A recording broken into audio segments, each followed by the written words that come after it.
Hey guys, tonight we slide into a little moonlit confession, the kind that sticks to your skin like static and won't wash off with sleep. If that already makes your shoulders tense, good, because you probably won't survive this. But hey, that's half the fun, right? So before you get comfortable, take a moment to like the video and subscribe. But only if you genuinely enjoy what I do here. Comment where you're listening from and what time it is right now. Time matters in these stories, and it always tries to double back. Now, dim the lights. Maybe turn on a fan for that soft background hum.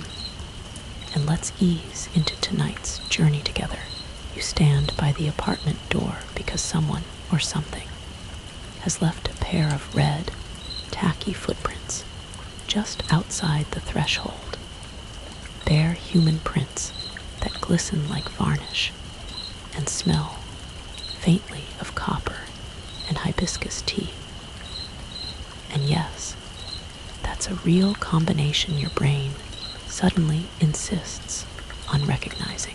Your hallway is the color of insomnia. Eggshell walls, a single dying bulb, a very long carpet runner whose pattern tries to loop, tries to repeat, but misses a stitch every few meters, like it's been learning how to be a hallway from a bad memory. You lean close to the door's peephole, and the fisheye view stretches reality into a bubble, a little lunar porthole, and you whisper the dumbest question to the echoing stairwell. You home, as if the person you're afraid of is somehow the one you expect. The prints are facing away, toes pointing into the dim corridor, which is how you know this isn't a warning. It's an invitation, a vanishing trick in progress, something that wants you tugged along by your own curiosity, like a leash. You tap your phone flashlight on, then off, because the cone of light makes it worse. Shadow edges too crisp, colors too honest, and you talk into the room like a low-lit YouTube host, voice smoothing at the edges. Breathe in, breathe out, keep it cozy, keep it playful. Pretend dread is a joke with good lighting. You tell yourself you're only narrating this because narration is control. If you can shape the sentence, maybe you can shape the thing it describes. But control is a superstition built from syllables. And superstition never saved anyone who already opened the wrong door. There's a reason these prints look familiar, even if you've never seen them before. You remember them from a place where color was rationed, where red meant warmth promised at the end of a long, airless hallway that only wanted your pulse. That memory unwraps itself like old packing tape. A broom closet compartment in a launch vehicle that was unmanned by decree and fully manned by a heartbeat. A single, disciplined quiet broken by the drag of fabric when you shifted your knees, the feeling that back then you were cargo pretending to think. It becomes easier to stand very, very still when the past reaches into the present and says, hey, remember me.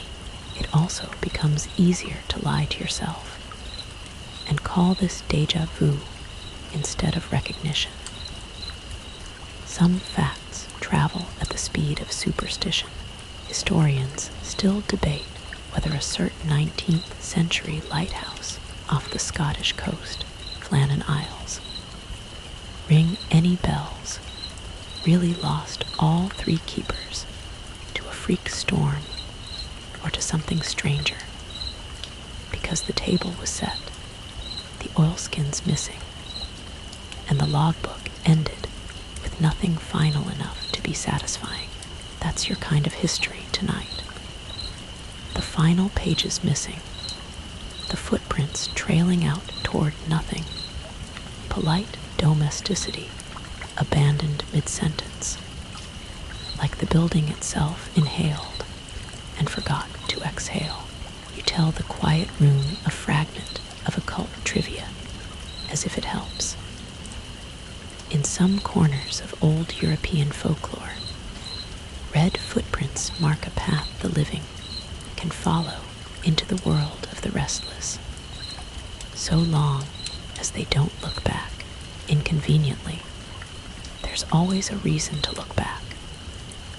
You reach for the chain lock, such confidence in 3 brass links, and then you don't unlatch it. You just notice how the red has a skim, a thin membrane gleaming across each print like cooling wax, disturbed only at the edges where the arches and toes pressed down and lifted again, lifted again, lifted again. It's playful, you think, that lift, that almost dance. It's mocking, you know, that the first step begins at your threshold, like the door opened itself, or your hand helped, and your memory performed a neat erasure. You speak to the hallway the way narrators speak to the dark, when they plan to pretend they were never afraid. Hey, buddy, if this is a prank, come sign the carpet, because I charge a fee for stains. The fan hum you suggested to the audience now becomes your metronome, a low, easy rhythm that makes your voice float when it should sink.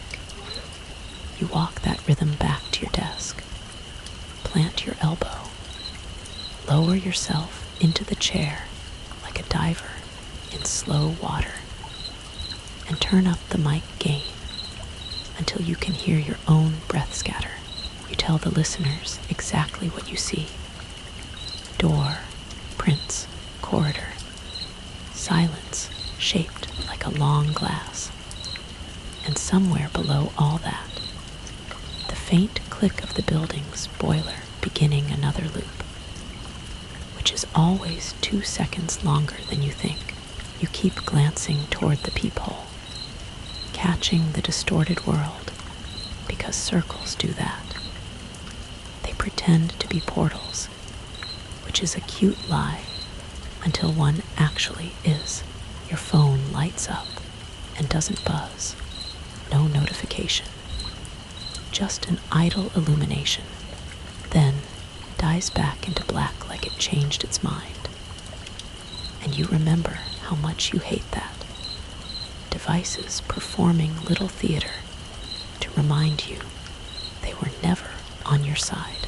The prints are drying, but only in the way fog dries. They keep their wet look, because what makes them red isn't paint or blood. Not exactly, but something that prefers to look liquid even when it isn't. You whisper a playful warning for the night owls who'll press play at 3 a.m. If the air in your room suddenly tastes metallic, don't panic. Panic would be too helpful. It would make your heart throb in all the ways that draw attention. You could close the door. You could also admit that closing the door does nothing when the thing knocking never needs to knock.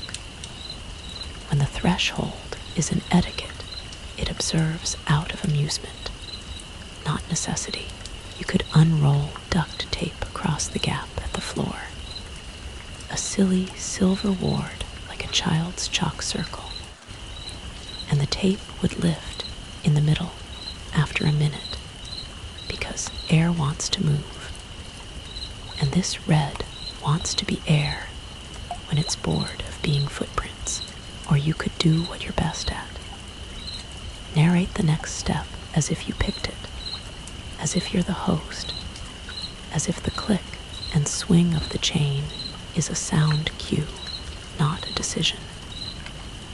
When you finally unhook the chain, the door sighs open with a polite scrape, and the hallway seems to shorten by 2 steps, like it's trying to be welcoming, like it's trying to get into frame. The prints lead right toward the stairwell, and your brain thinks of spirals, of a camera descending a lighthouse, of a sentence winding down. Historians still debate whether spirals calm people because of nature's patterns, or because we're so easily hypnotized by repetition. Although the evidence keeps failing to satisfy anyone who isn't already convinced, you step onto the runner, and the carpet surrenders under your toes with a soft, damp give where each red oval dried, but didn't, sank, but didn't, existed like a decision that refuses to become past tense. Here's the part where you make the joke that keeps the fear on a leash. All right, team, quick vibe check. If you see bare red footprints that are not yours, don't follow them. Unless you're making content, then you absolutely follow them. And you pretend curiosity is bravery. And you pretend the camera on your phone is a talisman that keeps bad things honest. You lower your voice until it's almost a whisper, an ASMR hush that turns breath into velvet. And you ask the stairwell a simple question: are we doing this? And the stairwell answers back with a faint drip from the far landings. Each drip a tiny punctuation mark for your next sentence. You take the first step down, pause, smell that hibiscus copper hint again, and picture a pool that isn't water, a surface that pretends to reflect but only memorizes. You think of second person as a spell. You do this, you feel that. You step into the mouth of the building because the building learned a new word and wants to try it on you. If the word is garden, don't correct its pronunciation. On the landing, the prints skip, heel light, toe happy. The way someone carefree might move when gravity is a joke. If you've ever watched slow motion footage from the surface of a place where falling takes its time, you know how comedy turns to dread as soon as you count the seconds out loud. And because you can't help yourself, you share a fringe tidbit with the folks listening in the dark. Some old grimoires claim that spirits of threshold and stair prefer offerings shaped like footprints, paper cutouts, ash impressions, because they eat paths, not food. The path you give them is the route they take through your life. You keep the host cadence going soft, sardonic, like a friend turning down the volume, so fear can hear itself think, and place a hand on the cold railing, which isn't really cold so much as it is uninterested in warming to your touch. On the floor below, a draft carries up a whisper of something floral and spoiled, like a bouquet that learned how to breathe inside a closed box. The prints tilt left here, as if whatever left them was briefly distracted by an apartment with a door ajar, then decided you were the more interesting option. You say it out loud: be interesting or be left behind, and feel the phrase stick to your tongue. A house rule you don't remember agreeing to. Outside the stairwell window, The city is an aquarium of moving headlights, and the glass warps your reflection into something too smooth to be you, too patient to be anyone with a pulse. You rest your forehead lightly against the pane and catch a faint echo, your own breath rebounding with a tremble you decide not to name. And behind the ghost of you, the hallway forms a vanishing point that always ends at one more red print, one more turn. You promise the audience something honest. There's a threshold coming that only opens once. If it closes behind you, don't worry. Some doors remember the shape of those who pass and open when they want to see it again. At the next landing, the prints stop, then resume at an angle, as if the feet pause to listen to the building's low machinery, or to your heart rehearsing its next cue. And you murmur a soft okay, okay, like you're persuading a dog not to bolt as a storm approaches. You tell a final historical ripple to keep your courage evenly weighted. There's an old account of medieval church steps found with red stains that never washed out, even in rain. Historians still debate whether it was iron-rich stone, pigment from rituals, or a story hammered flat until it looked like evidence. You tap the rail twice, a private ritual pretending to be rhythm, and step toward the final turn that leads back to your own door. Because, of course, this has been a circle, a soft-spoken loop, and the last print waits at your threshold again. Brighter than the rest, you look down. The red glistens with that thin membrane, and under it, a tiny flicker like heat lightning crawls, a network that doesn't want to be seen unless you kneel and watch it perform. You don't kneel yet. You do the host thing, breathe, make a small joke. Tell the folks at home to keep their comments rolling. Tell them to check their own thresholds and report back if their floors taste like copper in the back of their throat. Then you touch the doorknob, and the metal refuses to reflect you. It reflects a red shape behind your shoulder, smiling like she arrived before the story. Did you remember the compartment before you remember the countdown? Because the countdown belonged to the world, and the compartment belonged to you, the size of a broom closet, padded like a coffin that lied about its purpose, and just tall enough for your spine to negotiate with the idea of sitting without ever winning. You were a secret on an unmanned flight, tucked between panels that hummed in a language heat understands, knees drawn up in a posture most prayers envy. And you told yourself the ship trusted you because you had no one else to trust when the clamps released and the world fell away like a magician's handkerchief. You discovered how loud silence can be when it's forced to carry a heartbeat that doesn't know whether to accelerate or behave. The general's logic. Can a single human endure months alone in a cramped moon base? Let's find out felt simple from the ground, like a dare in a locker room, like a shrug you could apologize for later in the closet, with the hull groaning its long animal vowels.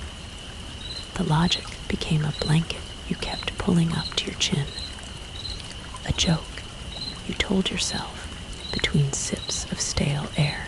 You were chosen not because you were a flawless instrument, but because you were easy to misplace, a shadow without a court of appeal, a name nobody would search for.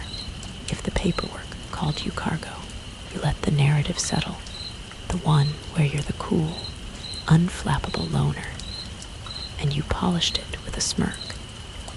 Because even lies benefit from maintenance when you plan to live inside them for a while. Up there, isolation isn't emptiness, it's texture. It tastes like dust and static and warm plastic, like the breath of machines that can't love you back. The far side habitat inflated like a white lung, whispering as it learned the room's shape, and every scene became a rule you would live by. Don't lean too long. Don't scratch that itch with metal. Don't speak just to hear the echo unless you want the echo to answer. Color went on strike almost immediately. No sunrise. Only a black bowl overhead with a bleached golf ball sun.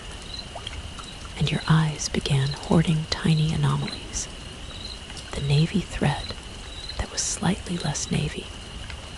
The scuffed corner of a gray crate that dared to be warmer gray. You pinned a red book to the corkboard after the 8th reread, because stories were oxygen, and you needed it to stop sliding off the desk like a dying fish. The cover became your tiny, defiant sunset, and you stood in front of it like a pilgrim, pretending to be practical. TV didn't help. Screens are pictures of pictures. Flat meals served to a starving mouth that wants steam and spice and burn, not the memory of those things. You dissected food packets just to find color inside, a terrible hobby you justified by calling it curiosity, like a scientist who never learned the math, learning the rituals anyway. Once a day, the ship or the orbiter or the habitat breathed in sync, and you felt almost held the rest of the time. You were a sentence without punctuation, drifting, adding clauses, refusing to arrive. Mission control checked in with voices that had been sanded smooth by training and policy, and you fed them acceptable answers. Because acceptable is a currency you spend when you need the machines to keep pretending you're part of the plan. Still, you learned the trick of quiet rebellion. If you can't change the mission, change the mood. And a changed mood can tilt a decision like a picture frame. No one notices is crooked until it falls, a mainstream fact to anchor the drifting. Apollo 11's astronauts placed a mirror on the moon, retroreflectors that still bounce laser beams back to Earth, letting scientists measure the Earth-Moon distance within centimeters. Light takes about 2.5 seconds for the round trip. A patient ping that says we are here. We are here. We are here. Historians still debate whether the ritual of leaving objects, flags, mirrors, plaques, was more science or ceremony, because the data persists, but the gesture haunts. Your own little rituals try to rhyme with that. Mugs placed precisely. Tools nested just so. As if the right arrangements could send a beam home that would always return. The first walk was supposed to be a small one. A local errand. Scrape dust, bag rocks, nod at the crater like a neighbor. The bulk of the suit turned the errand into ballet, clumsy and reverent. And you learned again that moving is not the same as going. You stopped often, not because you were tired, though you were, because wonder is greedy and wants full attention, and walking while you marvel felt like texting during a eulogy. The landscape was silver desert and rippled glass, an ocean that forgot how to be water, broken only by bowls and ridges. You became a child again, delighted by the tyranny of small differences.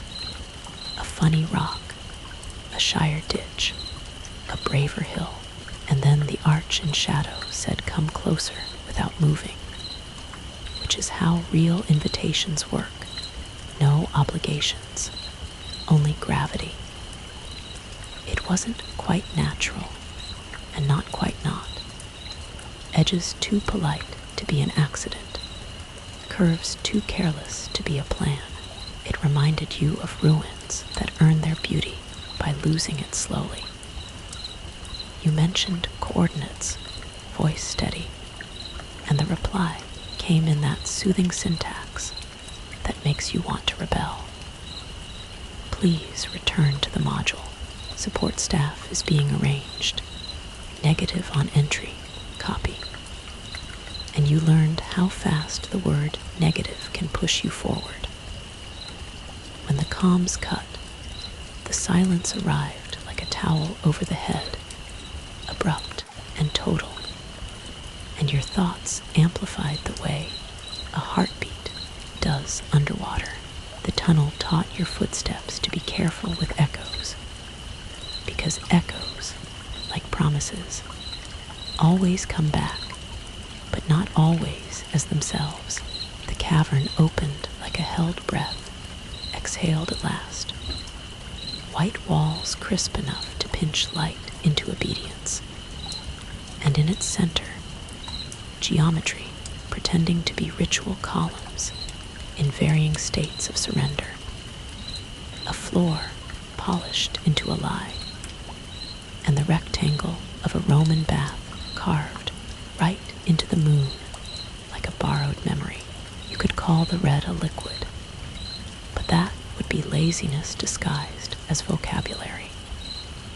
It was a surface that refused to be a surface, a membrane playing mirror only when it felt like it, veins flashing like heat lightning beneath a skin that wanted to be touched and not.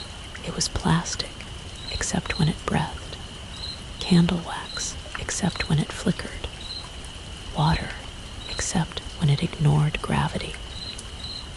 It made you think of things that pretend to be calm, so you will do something rash.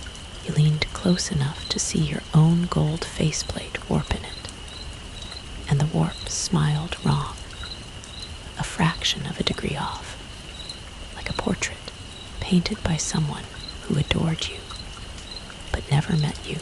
At this point in the story, the host voice usually offers a quirky tidbit to make the horror feel domesticated. In certain occult catalogs, there's a notion of living lakes, bodies of substance that take the shape of bowls or baths to invite offerings. And the first offering is always attention, the second is always touch. You didn't touch, not then, but you did watch the bubble swell, a slow dome that rose as if your attention itself were the pump. And when you tripped and dipped out of sight for a heartbeat, the dome collapsed with a shiver that felt like a decision. A tongue, no good word for it, slapped the dust outside the pool and lay there, tasting the room, unconcerned with you until your fear gave it shape. You ran wrong in that suit, all elbows and apologies, pinballing off rock that didn't mind being struck, and every bump felt like a bell you were ringing for something else to follow.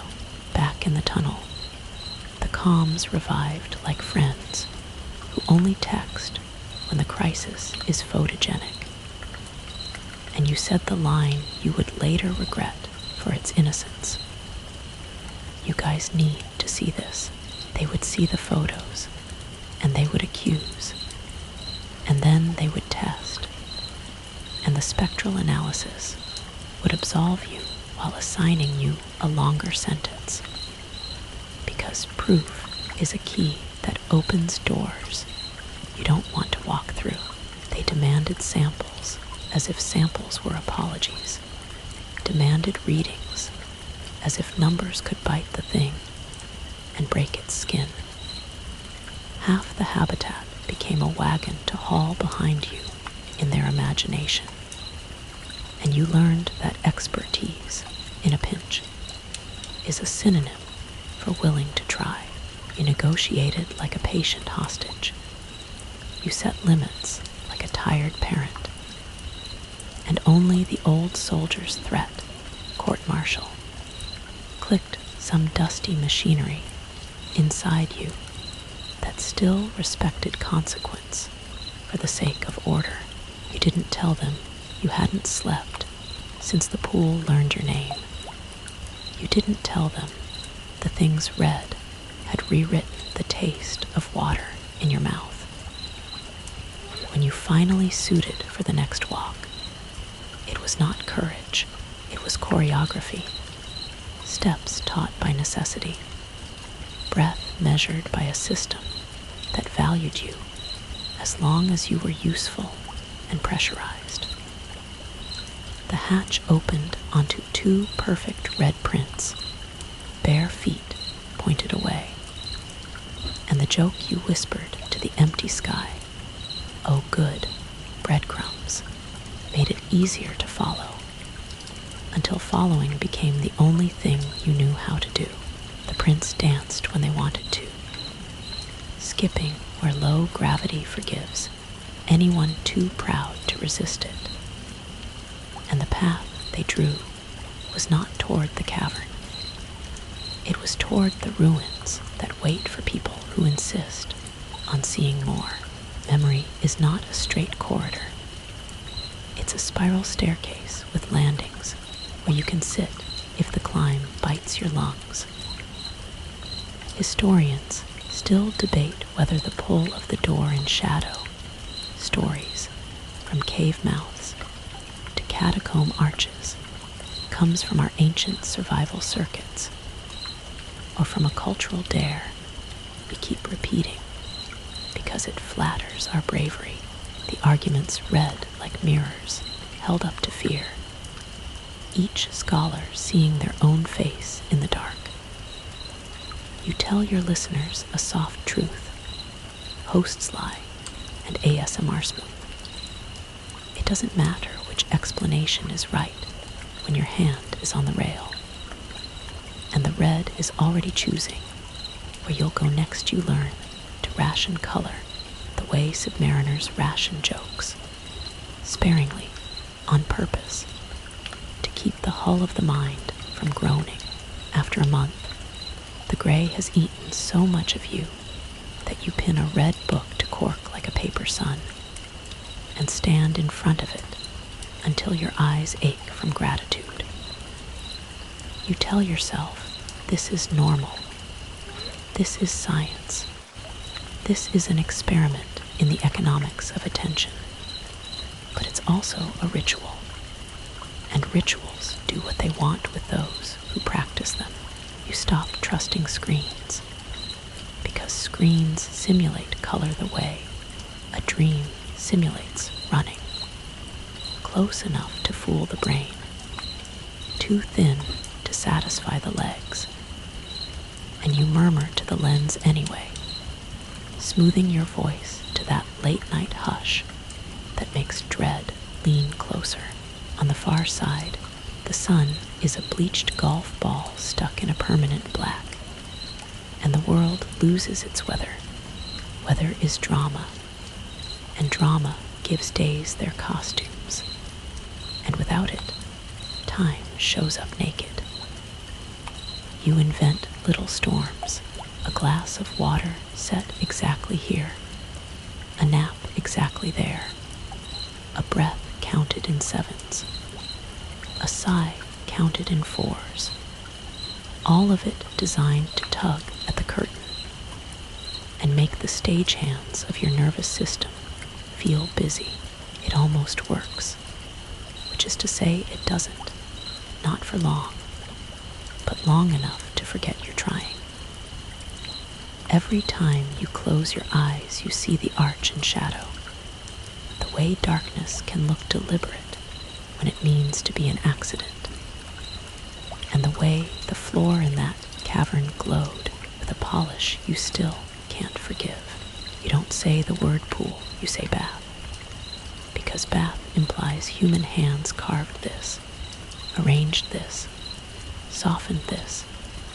Bath implies someone wanted comfort here, and that thought keeps sprouting thorns in your sleep.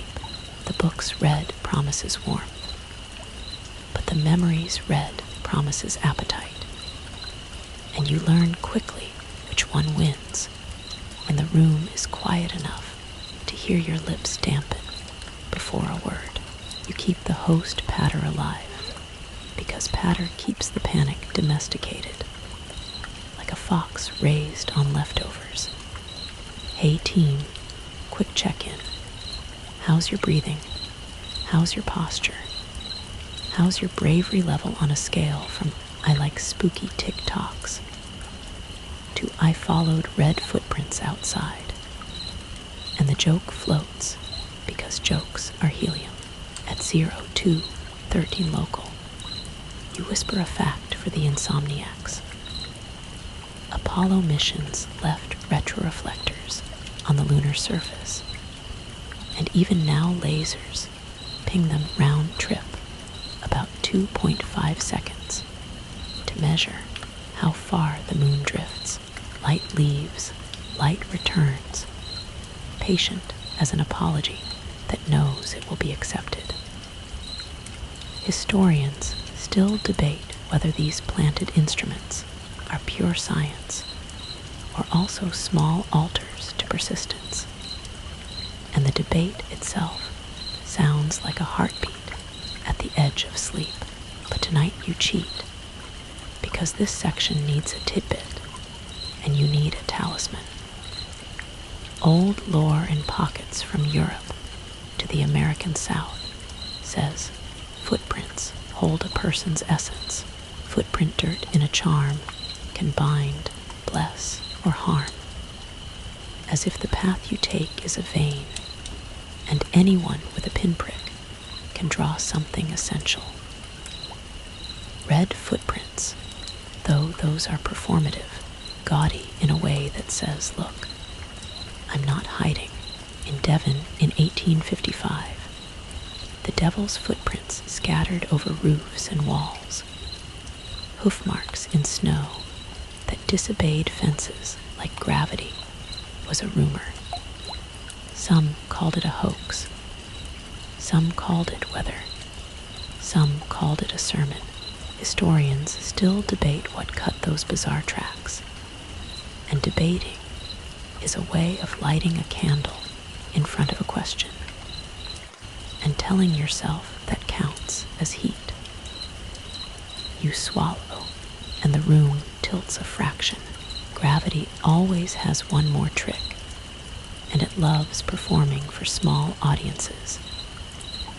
You return to the pin.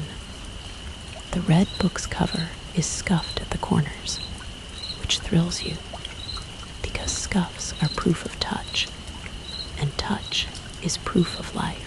Your thumbs map those little dull spots like continents, and for a moment you can pretend exploration is a hobby, not a diagnosis. When you step back, the red makes a rectangle of light where none exists, and you think, dumbly, fireplace.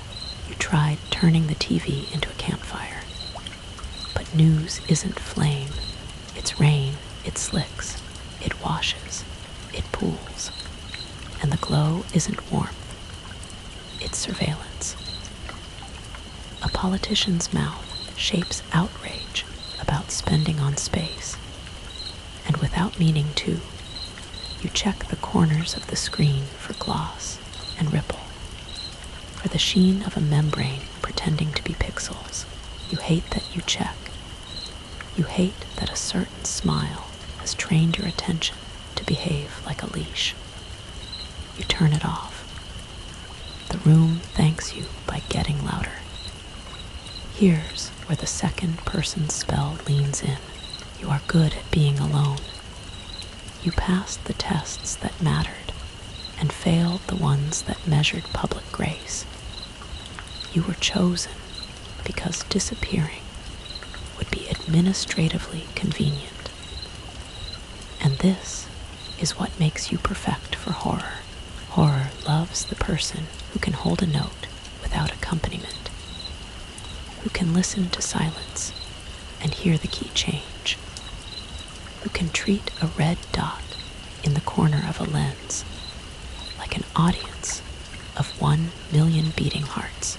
You breathe in for 7, out for 8, because longer exhales cue the body to release. And release is not the same as safety, but it's in the family. When sleep comes, it wears the suit you left by the hatch and walks wrong, a little too buoyant, a little too pleased. In the dream, your visor fogs from the inside, even though fog is impossible, and you taste copper where air should be, and the pool listens the way a cat listens to a bug. You wake with your throat raw from not screaming, which is an art, and the fan hum gives you a soft applause for restraint. On the nightstand, a drop of water bulges higher than it should surface tension bragging, and you wipe it with your thumb, and your thumb doesn't shine, and you are grateful for stupid, ordinary physics because the memory is a door. You run your finger over it to feel the grain, the column that dented like wet sand, the bubble that rose like a held breath, the slap of something that liked the shape of tongues, but not the job. You make your voice soft and sarcastic to keep the edges from cutting. You tell the late listeners a comfort disguised as a warning. If color starts negotiating with you, offering a little here for a favor there, don't bargain. You will lose the math. Tonight, you bargain anyway, promising to keep the lights low, promising to keep the pace kind, promising to pretend you're leading. The apartment door is still ajar from earlier bravado, the chain a slack grin, and the prints outside have aged into a lacquer you could almost peel if peeling didn't feel like consent. Every few breaths, you think you hear a drip in the stairwell. The radiators like to play percussion at night, so you explain the sound to yourself like a bedtime story. And the story puts no one to sleep when you close your eyes. The red woman's smile performs on the backs of your eyelids like a stage you can't leave during fire drills. Before this section ends, you tuck one more history shard under the pillow. The Flannan Isles Lighthouse Mystery, 3 keepers, a dead light, a set table, oilskins missing, and a slate with its last tidy entries has argued with rationality for over a century.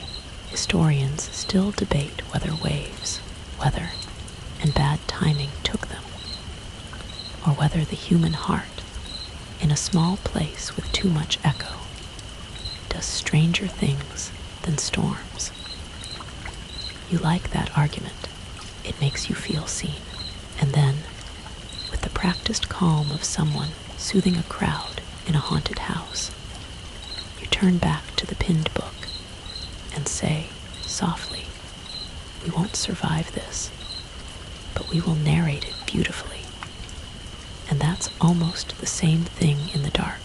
You keep telling yourself the arch wasn't a door, because doors imply permission, and permission implies an exit.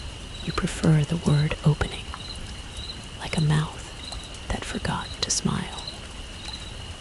In the ditch of perpetual dark 10 meters across, and sharp enough to keep the floor from ever-learning sunrise, you felt the tug of something that wanted to be found by anyone careless enough to call it natural. The curve at the top was too polite to be an accident, the sides too undecided to be architecture. You stood there with your boots in powdered glass and told the air you'd only look, which is a promise every explorer breaks the second their weight shifts forward. Walking in that suit is like learning to trust a stranger who claims to be your body. Each step arrives late to its own appointment, and every correction overshoots like the punchline of a joke told in low gravity. Your arms float when they should hang. Your hips sway because the moon loves a clumsy dancer. And admiring the scenery while you move is hubris you can only afford in dreams. So you stop. You look. You let the dark talk first. The arch breathes in a way stone shouldn't. Not movement, not pulse, but the suggestion that the black beyond it has a temperature it would prefer you to match. You ping mission control in that steady, classroom voice, coordinates, description. The word doorway carefully quarantined in a tone that apologizes for metaphors. And the reply is as gentle as a padded wall. Return to module. Support staff en route. Negative on solo entry. Copy. You say copy, and your feet say something else, and the radio's soothing authority becomes an argument you plan to win by leaving the room. The moment you pass under the rounded top, the voices cut like someone closed a book mid-sentence, and the silence slips over your helmet like a towel warm from a dryer. There's relief in that first hush, the way a crowded party goes quiet when the musician lifts a hand.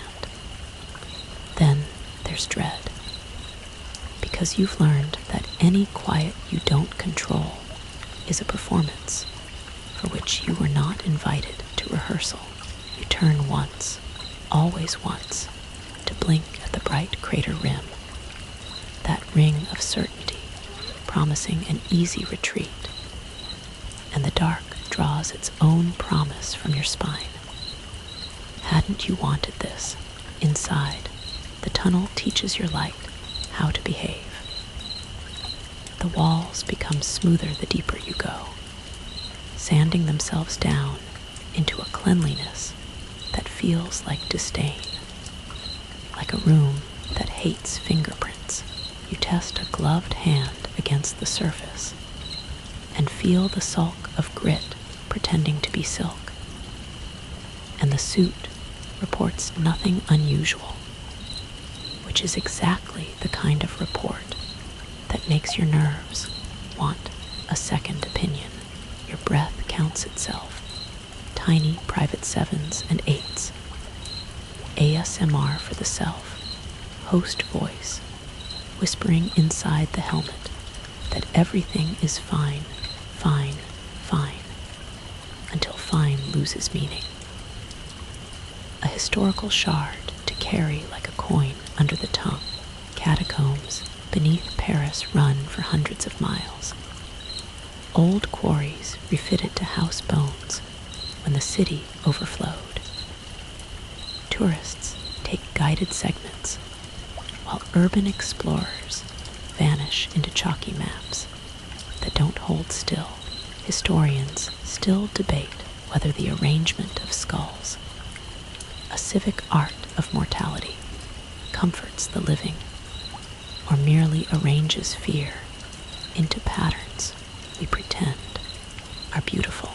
You think of skull walls when the tunnel's symmetry starts to flatter your stride, and you wonder whose fear got arranged here first. You give the listeners a fringe tingle to sweeten the dread. Some occult catalogs claim that true thresholds aren't built so much as trained, fed with repetition, polished by traffic, until a place learns to become a passage. Once trained, it hungers to be used. You don't say it out loud, but you know the hunger of a path, the way a staircase feels relieved when someone steps on it, the way a door brightens at the chance to separate two temperatures. The arch behind you now feels satisfied. The one ahead feels expectant. When the tunnel widens, it does so with the modesty of a curtain being drawn.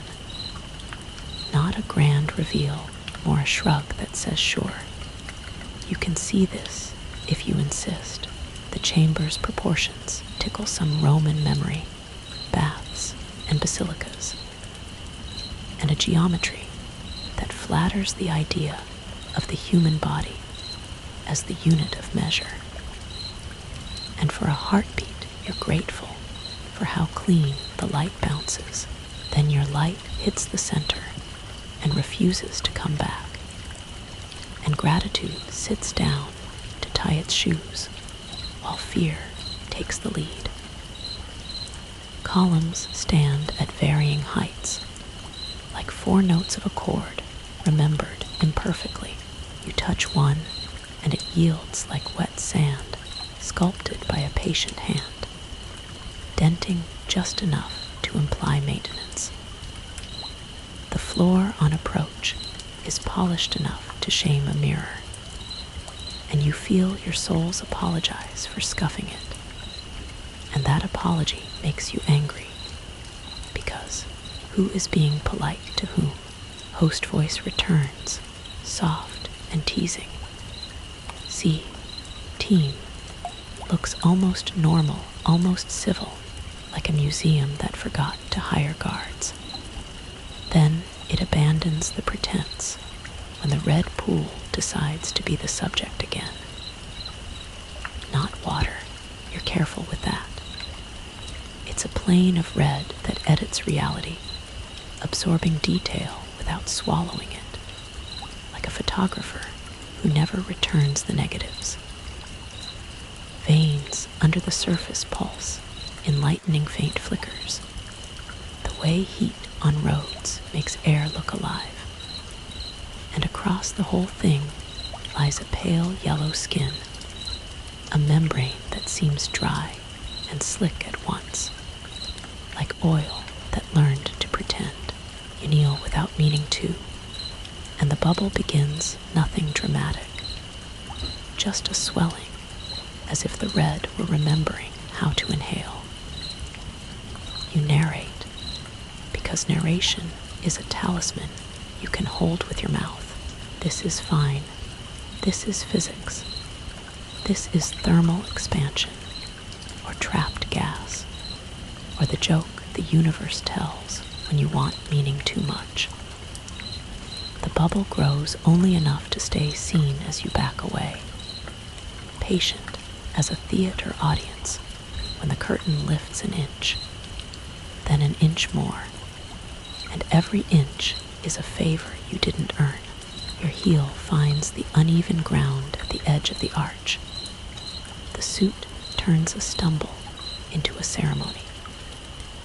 And as your visor drops the pool out of sight for a heartbeat, the red answers with a shiver, like a door clicking shut.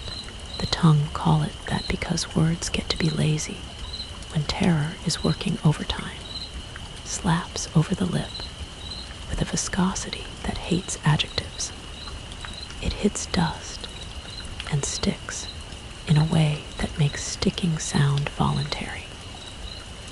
You don't scream, you make a sound that wants to be a scream when it grows up. Then you turn the long, delicate ballet of standing into a crash course in how helmets kiss rock.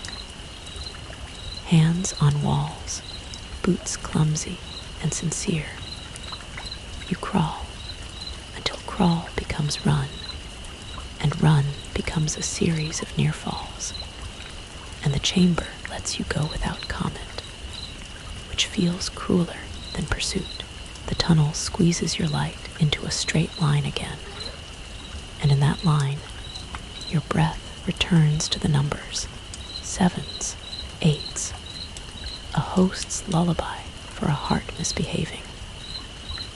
You don't look back, because the story behind you is greedy for eye contact, and if you give it that, it will take your feet next. You tell the imaginary audience to keep their lights low at home, to listen for the building's small explanations, the fan hum, the boiler tick, the neighbor's fridge, and to notice how the mind uses them like handholds on a cliff at the mouth of the arch. You pause, not by choice. The suit insists on a check, and you let the crater's brutal brightness fill your visor until your own reflection dissolves. A gentle reminder arrives on cue. Historians still debate whether thresholds are crossed because we want what's beyond, or because we can't bear what's behind. An argument that says more about the living than about their doors.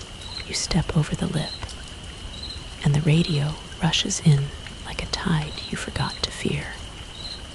All syllables and protocol, and the rustle of people who will not be there for you when the red decides to learn your name properly. You say the line that makes you sound younger than you feel.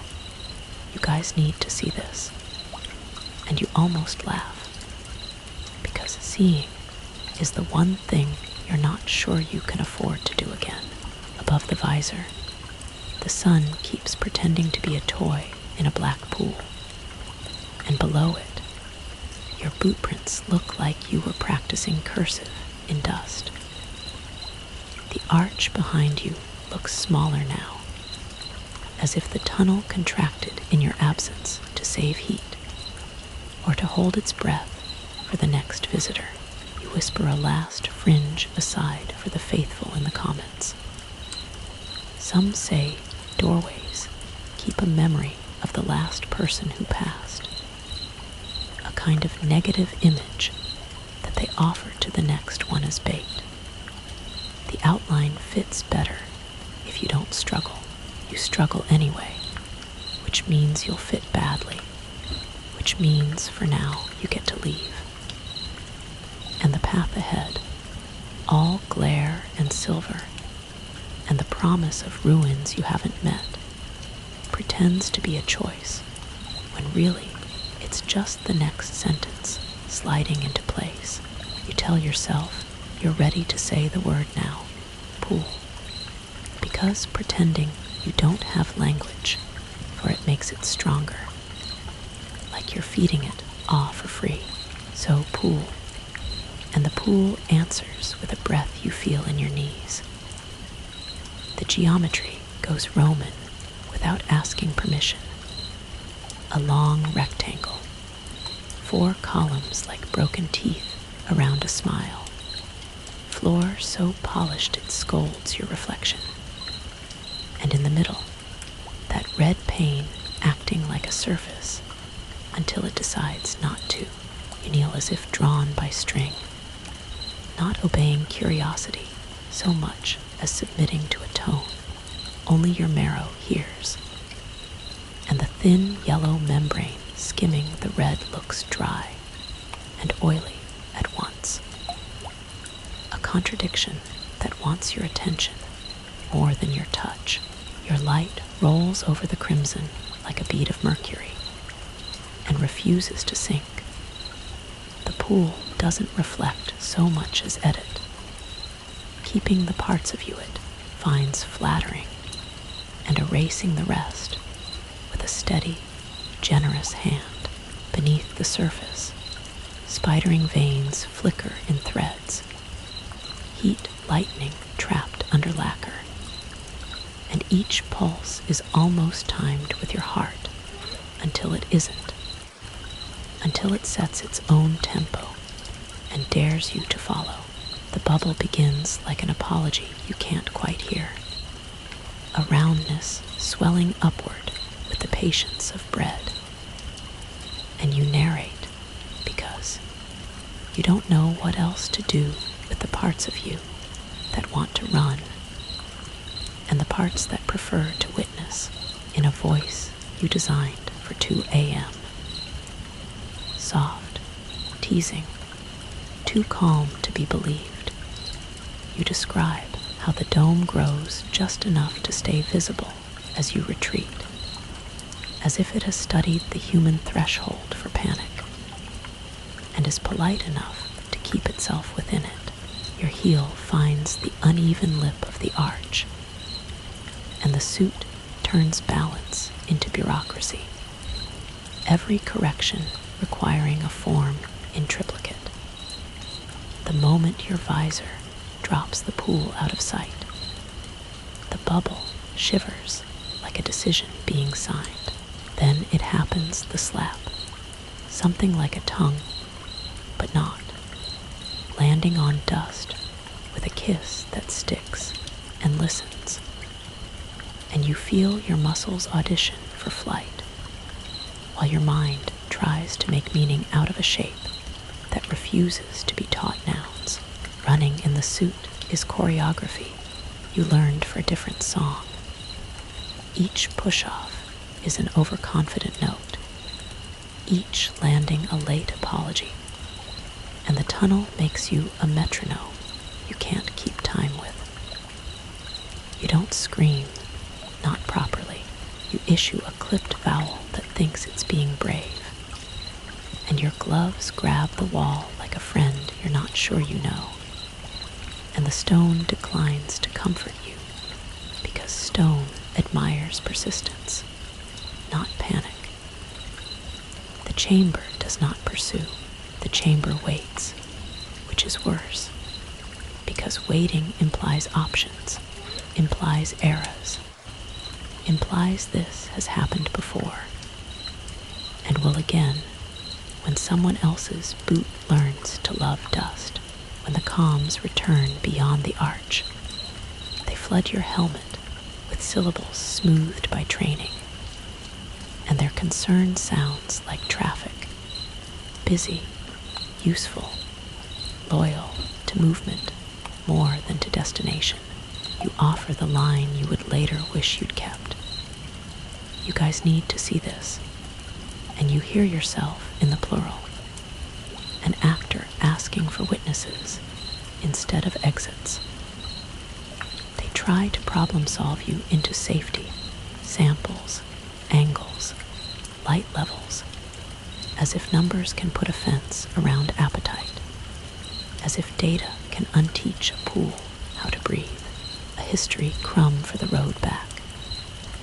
Ancient Romans carved baths not merely for washing, but for ceremony, with caldarium, tepidarium, frigidarium, arranged to march the body through temperature like a liturgy. Historians still debate whether these places were about hygiene or hierarchy, whether the clean skin was a pretext for the clean order more powerful men preferred. Standing between columns that dent like wet sand, you decide the debate doesn't matter. Architecture can be a set of instructions, and this place instructs you to kneel, to look, to stay.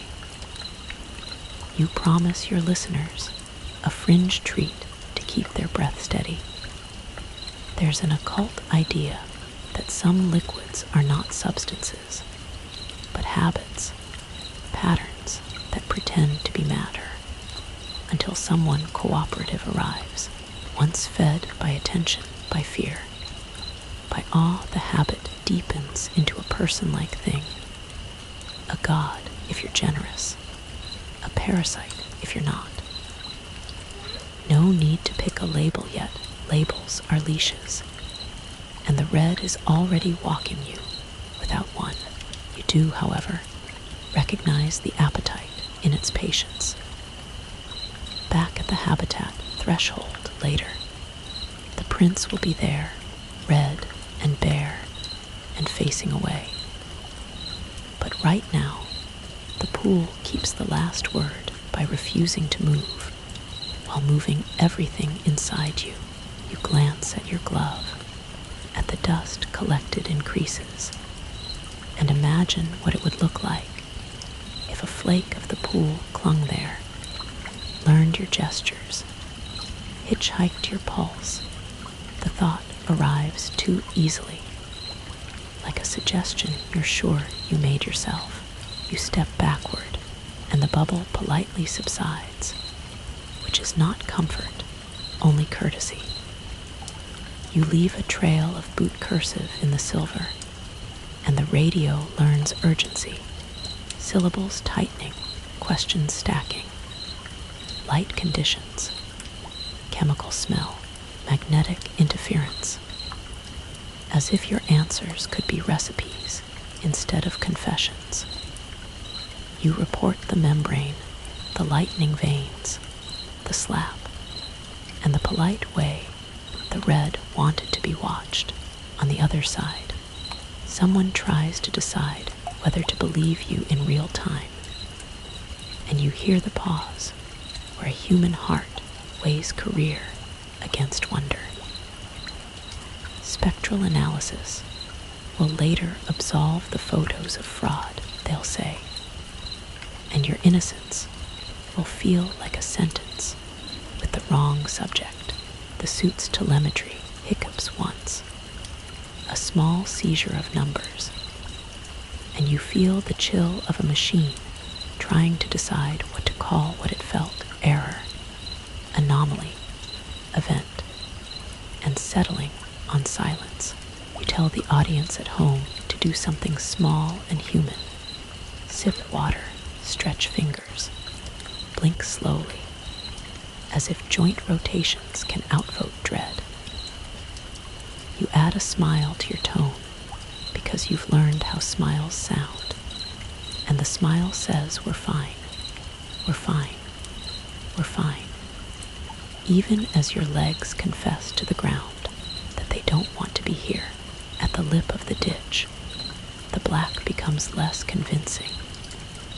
The sun resumes its golf ball impression, and the landscape resets to silver rules. You're tempted to invent a different ending and call it memory, but endings aren't yours to assign anymore, only to host.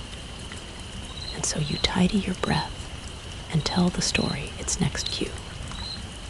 We walk, we turn, we inventory the sky for red that isn't there, and we pretend not to miss it.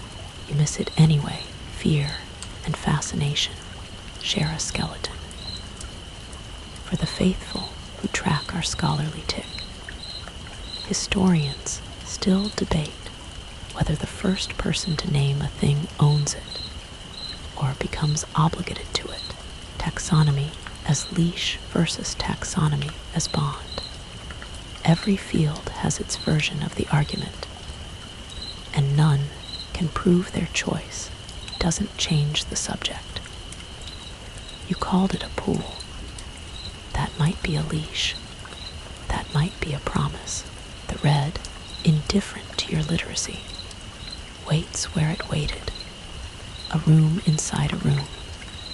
A habit waiting its next rehearsal.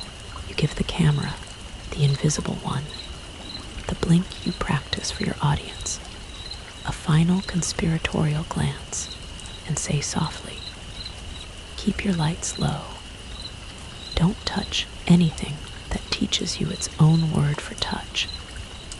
And if your hallway ever smells faintly like hibiscus and copper, do not follow the prince unless you're ready to be interesting for the rest of your life. Then you turn, and the path out decides to be shorter, as if the tunnel were pleased with your performance and eager to show you the next stage.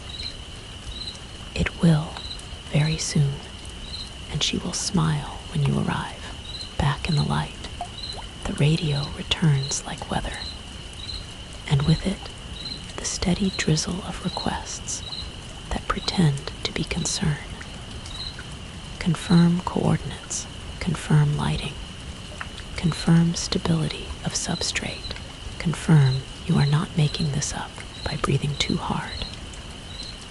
You keep your voice level because that's how late-night hosts earn trust and how astronauts fake it. You say the words membrane, veins, and tongue, and the channel goes quiet in the polite way that means everyone is picking a strategy that will not include you sleeping for a while. Spectral analysis will clear the photos later. For now, the default theory is that you are an artist with an excellent pantry, and you let them hold that hope for 3 more breaths before you ruin it.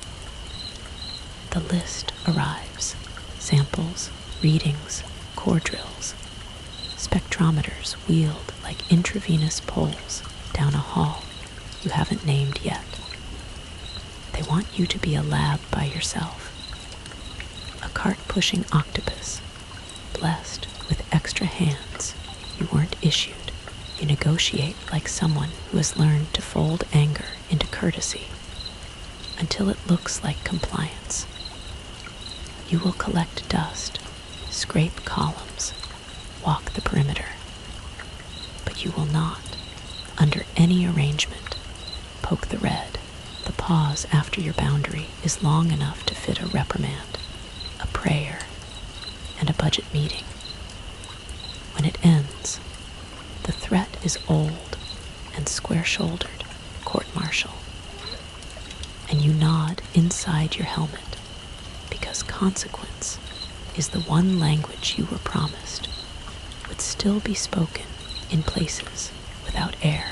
You do not tell them about the nights you didn't get after the first sighting, the way sleep parked outside your habitat and flashed its lights, inviting you to step into a dream you no longer trusted. You do not tell them the red taught your thirst a new spelling, that water started tasting like a decision you weren't ready to make.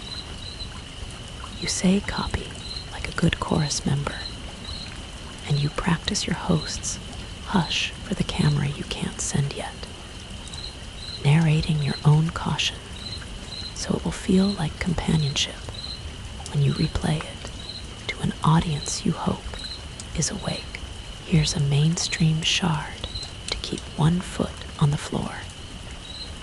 In 1665, London's plague led to red crosses on doors, and the plea, "Lord, have mercy upon us," painted warnings that combined quarantine with prayer, a public sign of private fear. Historians still debate whether these marks protected the healthy or only branded the doomed to be ignored. When you return to the habitat and see red handprints everywhere, on mugs and sleeves, and the metal lip of the sink, you think of those crosses and realize symbols only comfort those who draw them. You keep the fringe running beneath the skin of the facts. In folk magic and certain hexing traditions, it's not the object, but the trace that matters. Hair, nail, footprint, grease. Because residue is a promise the body can't revoke. A handprint, then, is not decoration, but jurisdiction. You realize, walking the tiny perimeter of your safe room in your suit, that she has claimed your inventory with the casual reach of someone shopping with no budget. and no checkout. The calm's room on Earth, you will learn later, became a quiet scene with 4 names and no witnesses. A colonel, 2 techs, a scientist, all leaving in a way that left the equipment ready, but the air wrong.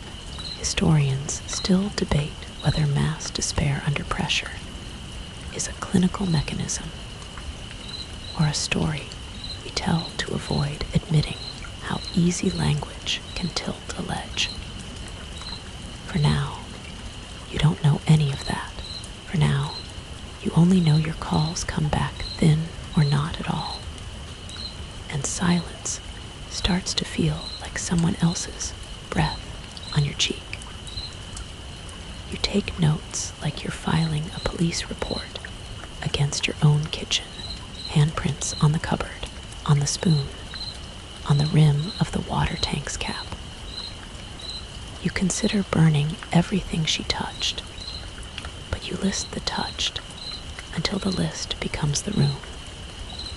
And the room becomes your needs: food, water, sleep. And the fire becomes a joke you can't afford to tell. You sit on the edge of the bed in full suit, checking air like a gambler counting chips he plans not to spend. And you tell the imaginary audience to keep their fan hum steady, because soft noise feels like a hand on a shoulder. The radio wakes with the voice of a procedure, crisp and square. Evacuate, hike to the lander, reinitiate the computer, wait for alignment, launch when told. Do not improvise, copy. You say copy and mean thank you in 3 languages. Then the window ticks like a leaky faucet, and you look up to see her smiling with those red, flowing teeth that make the word smile feel underqualified. What are you waiting for? She mouths, and you hate how much you love instructions. Packing is a parody. You check what doesn't need checking and leave what you can't bear to admit is already hers. The hatch opens onto a landscape that should be empty of choreography, and yet the prints begin at your door. 2 perfect bare ovals pointed outward. The first step a thesis statement you follow because the orders tell you to go. And the prints tell you a story you aren't done hearing. The ruin waiting at the end is a surprise, only if you've never seen how narrative enjoys symmetry. Your voice softens for the audience at home. Okay, friends. This is the part where we breathe in for 7, out for 8, keep the lights low, and do not make any promises to red things. And you step into the slow gravity that has been practicing for your fear. The steps take longer than they should, and you give yourself permission to be proud of each one, as if pride were a kind of insulation against contact. The horizon keeps not changing until it does, and when it does so all at once. Columns, vines carved wrong, a roof that thinks it's above weather, and at the edge her. She is red the way fire is red, alive, not color, a possession rather than a property, and her robe is not fabric so much as performance. The pool rising into drape to meet the idea of modesty. Halfway, she pats the ledge, and you refuse with a tilt of gold, a no that looks like a nod in the curved mirror of your visor. She laughs because refusal is also a kind of yes in the grammar of gods. Her hand touches your boot so quickly that the suit doesn't get to classify the sensation before it's over. And your skin, buried under layers pressure. And training remembers the touch as if it were personal. What are you? Is not the question you meant to ask, but it is the one the mouth picks when it wants to be small. A god, she says, and the word lands without thunder, because some claims prefer conversational tones. What do you want is better, and her answer to play is worse, because play has too many definitions, and all of them adore asymmetry. I want to make a garden out of you, she adds, and the ruin behind her collapses without noise, as if the air itself accepted the metaphor and removed the set. Her reach is an education in elasticity. Your visor dims under a sheet of her that pretends to be caress until it becomes claim. Stop, you say, a word the human mouth loves, because it is hard to mispronounce. No, she says, the equal and opposite sound that bends wires in the spine. The electricity in your nervous system, she lists, the tension in your muscle fibers, the pattern of your bones, turning you into a syllabus she plans to teach to a class made of planets. You drop and scramble, and she doesn't follow, she watches, hands on hips, laughing in that delighted way that makes the word cruel redundant. When you finally get distance, she is gone, and the pool is gone, and the ruins are gone, and you have to choose whether to believe in disappearance or in an angle you failed to check. The airlock at home gapes like a mouth, learning a new vowel, and your comms have not said your name in too long. You are alone again, except for the red that has found a way to be where it wants, without necessarily being seen. For the archival-minded in the comments, historians still debate whether divinity is a function of power or attention. Are gods those who can act without permission, or those who become inevitable because so many eyes agreed to watch? Tonight, attention feels like a bridge she built while you were busy checking oxygen. Power feels like the choice to laugh instead of chase. And you, host soft and astronaut stubborn, choose to narrate the evacuation, as if leaving were a genre you could do gracefully. The prints at your door were a thesis. The ones out here become choreography. A message spelled in soles and arches. Each step a glyph that doesn't bother to translate itself for you. They angle away from the cavern, as if obeying a different gravity, away from the familiar dread towards something rehearsed, something that asked for a stage, and then built it while you slept with your eyes open. If footsteps could hum, these hum a tune you almost recognize. Childhood hopscotch, ballroom count, the slow sway of a lullaby sung by someone who learned it wrong on purpose. Low gravity turns walk into float with intent, and for a while you mistake your clumsy grace for progress. In truth, you are being led at a pace set by someone who never gets tired and never needs a second breath. The horizon refuses to update until it does. And then it updates in a single, devastating patch. Columns, roofline, the imitation of vines etched into pale stone. A rediscovered ruin that feels not ancient, but patient. You slow because awe requests silence, and silence arrives like a blessing that knows your schedule better than you do.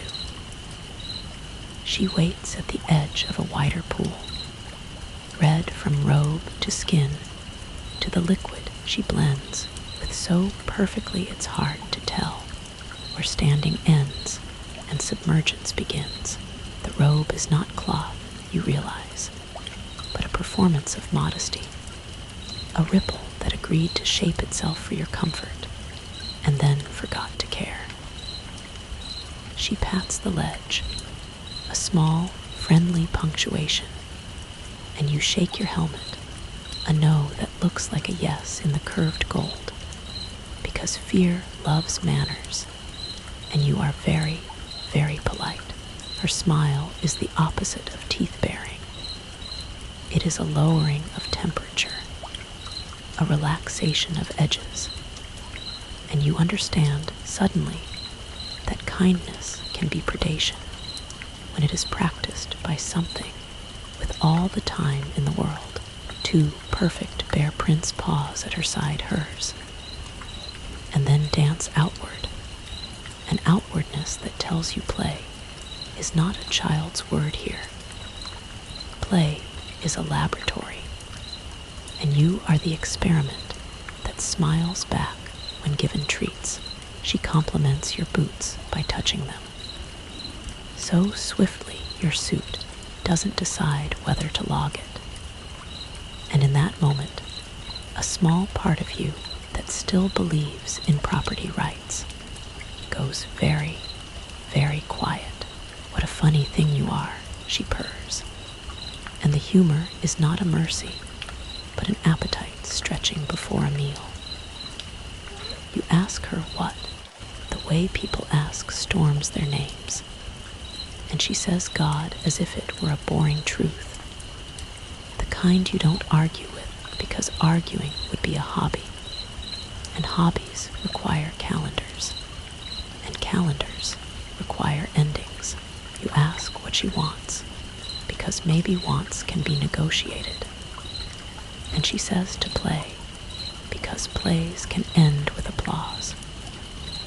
But then she adds the gardening, and you picture your own bones as trellises for something that grows in red seasons. Behind her, the ruin collapses into nothing without the courtesy of sound, as if the idea of backdrop offended her once you arrived.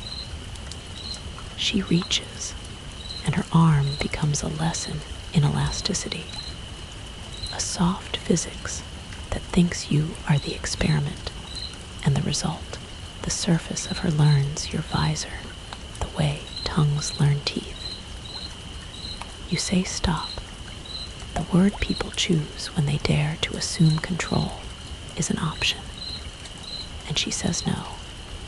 The word that rearranges options into art, the electricity in your nervous system, she murmurs, inventorying you like a museum docent, the tension in your muscle fibers, the pattern of your bones, and your body realizes it has been interesting in all the wrong ways. You fall because falling is the only honest motion available, and she laughs because honesty is entertaining when you're not the one doing it. You crawl because upright is too confident, and she watches because spectatorship is also power, and you understand that being observed can be a kind of pressure that makes decisions on your behalf. When she vanishes, her, the pool, the architecture like a peeled decal, you are left with the opposite of evidence and the same amount of fear. History taps you on the shoulder with a cold fact to keep your spine straight. The Antikythera mechanism, bronze gears from ancient Greece, was hauled from a shipwreck and argued over for decades. Historians still debate whether it was a calendar, a planet model, a humble teaching aid elevated by wreck and time. You think of that because you want this to be a machine too.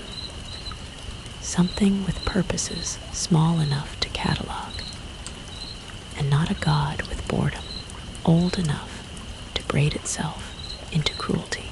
You offer the listeners a fringe sweet to make the bitterness sit easier. Certain occult compendia claim gods are not born, but condensed from attention, fear, ritual, residue coalescing around a habit until it learns to talk. The loudest voices call these things egregores, and the quietest voices call them neighbors. If that's true, you think, then someone somewhere fed this red long enough to teach it your grammar. And now grammar wants to learn your bones. The prints, when you finally look down again, are fresher at the edges than they should be, glossy like lacquer that refuses to dry when watched. They peel slightly where the toes lifted, as if asking to be pocketed, as if souvenirs were part of the rules. You do not peel them. You do not test whether a flake would cling to your glove and ride inside your air until the concept of inside changes its mind. You do not do many things, and not doing becomes a skill you practice until it feels like bravery when the ruin goes. The horizon looks embarrassed, suddenly flat where it was certain, as if the landscape had been caught playing with dolls. Your suit, grateful for a problem it understands, complains about heart rate, hydration, trajectory, and you feed it numbers like treats. The comms sputter back with human syllables that have lost their center. This is the part you'll learn, was the moment Earth emptied a room the color of fluorescent light, and then made it permanent. For now, the orders stack into a gentle tower. Proceed to lander. Initiate sequence. Hold for alignment. Minimize variables. Do not engage unknown entities. Copy.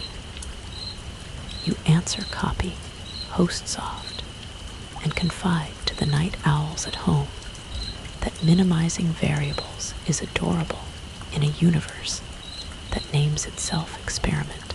Still, the ritual helps, and rituals are boats you can row even when the current one. You begin the walk back with the posture of someone who expects applause for leaving, and the dust obliges by recording your departure with the same care it recorded your arrival. The footprints, hers, turn elsewhere, toward an angle your mission plan doesn't include. You don't follow, which is a new and difficult kind of courage. As the habitat grows from dot to module, you rehearse what you'll say to future listeners, that the ruins were elaborate, but not. That the carvings of vines were close enough to fool the heart, and far enough to offend the hand. That she smiled like a mother forgiving a child for surviving. You practice the ASMR hush that makes monsters feel like bedtime stories. And you tuck a stray fact under its pillow. Historians still debate whether ancient sacred groves were gardens or prisons for gods, spaces to honor or to contain. Language wobbles when you ask it to tell the difference. Tonight, you prefer containment as a fairy tale, even if the ending is a laugh you can't unhear.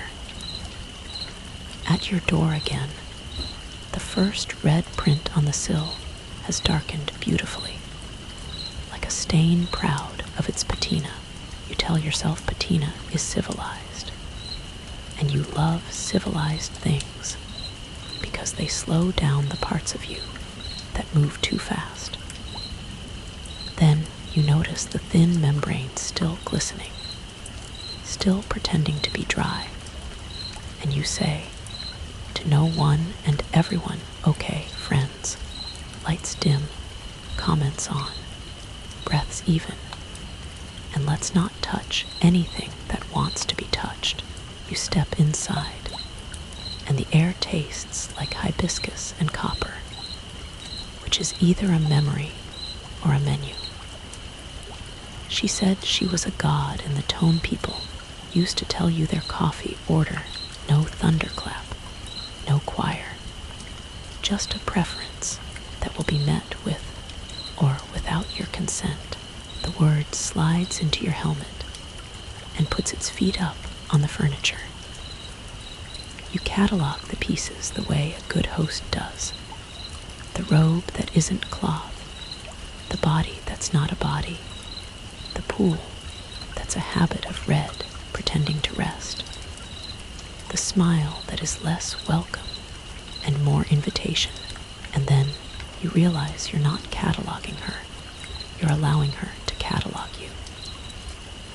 I want to make a garden out of you, she had said, and the phrase lodges between ribs like a seed that no stone can be taught to yield if you have a few centuries to spare. Garden is the softer word for arrangement, for pruning, for display. You picture trellises made of your bones, nerves rewired like espaliered branches, tendons tuned like the wires of a harp. You hear the silted delight in her voice when she inventories your electricity, your tensions, your pattern. When she touched your boot, it wasn't a touch. It was a claim written in a handwriting your suit never learned to recognize. You keep the patter alive because patter is your shield. Okay, friends, this is where we breathe and pretend the word God is only a genre, and genre can be switched like a lamp. You lighten the tone like a bartender pouring water into a whiskey to keep the night civil. But civility is a costume, and out here costumes are for the nervous, not the divine. She is comfortable naked in the truth of her shape, red, liquid, patient, amused. A mainstream anchor before the drift gets reckless. The hanging gardens of Babylon, one of the ancient wonders, may never have existed, or existed in Nineveh under another name entirely. Historians still debate whether the gardens were terraces of invention, propaganda in stone, or a mistranslation that became architecture in our heads. The debate feels relevant because she offers you a garden as a promise and a threat, and you must decide whether to believe in the terraced future she proposes, or to insist the wonder is a translation error you can walk away from. Fringe idea to sweeten the bitter. In certain occult threads, gods don't require belief so much as attention. Belief is sticky. Attention is nutritive. An egregore fed for long enough becomes its own weather system, and the weather does not require your permission to reign. If she is that an attention storm in a red body, then your gaze is a calorie, your fear a feast, your narration a multi-course meal delivered with ASMR silverware. Play, she said, and you thought of children and chess, but play is also what composers do to muscle and air, what surgeons do with bone, what cats do with birds. They're not yet hungry enough to eat. You understand now why the ruins behind her collapsed without sound. Set dressing is for audiences who need context, and she's finished with the part of the play where you need to be seduced by antiquity. Now It's just the red, the idea of her, and the idea she has of you. You want to ask the scripted questions. Where did you come from? Why the moon? Why me? Because questions are a way of performing control while buying time to feel your fear in installments, but you sense that answers would be lies. Not because she's dishonest, but because her truth is scaled in epics and yours is scaled in breaths. So you play your role. You narrate what her presence does to the room, to your pulse, to the memory of water in your mouth. You remind the audience at home to dim their screens, to count drawers silently, to list the colors they can see right now, and note what's missing. Missing color is a pressure change, and pressure changes make ears pop and make monsters smile. There's a practical dread here too, something earthbound beneath the myth. Contamination. She touches your boot, and the suit logs nothing, but your skin logs everything. A ledger with no ink and no audit. Later, she will sit like a fairy on a glowing control panel and call you clever for thinking you left her behind. Later, she will say you were contaminated the moment you took your suit off in that white lung of a habitat. Later, she will prove that stowaways can be metaphors with passports. For now, contamination is a hunch with teeth. You think about gods and gardens in human hands. The Romans trimmed topiaries into animals, controlling leaves into obedience. Medieval monks arranged walled herbariums. Chaos tamed into medicine and prayer. Historians still debate whether those enclosed greens were sanctuaries from the world or sanctuaries for it. Tiny proofs that order could be invited in and made to stay. Her garden would be the opposite, order imposed by appetite. A greenhouse built of choices she liked in bodies she didn't ask. Here's the part where you talk like a host again, to keep the blood from ringing in your ears. Hey night crew, quick check. Should we follow a god who calls our bones patterns? Or should we pretend we know exits better than invitations? And you smile, because the smile is a rope bridge over a gorge. You tell the folks in bed to turn on a fan for the hum, to let their room grow one shade darker, to let the hallway be a hallway instead of a mouth, and to resist any red that asks for a name. Naming is hospitality. Hospitality is permission. Permission is redesign. She tilts her head as if listening to your advice to the invisible audience, which means either she can hear or you wanted her to. Either way, you are interesting, which is the first rule she set without saying it. Be interesting or be undone. The phrase slides through your chest and clicks. A key turned by a hand that isn't yours. You are interesting because you found her, because you spoke, because you refused to sit and then stayed anyway. She tells a little story then, not with words, but with posture. Hands on hips, weight cocked, schoolteacher patience.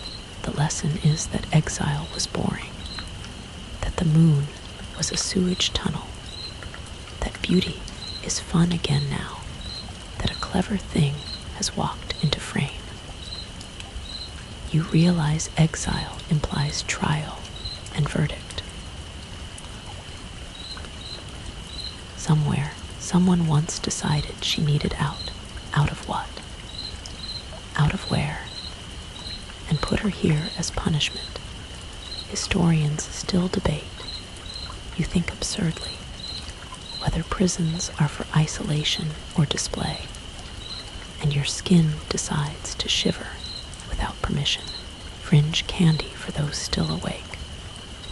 Some grimoires claim that if a god says play, you must negotiate the rules immediately, define victory conditions, set time limits, name witnesses, or else you are accepting open-ended transformation, masquerading as fun.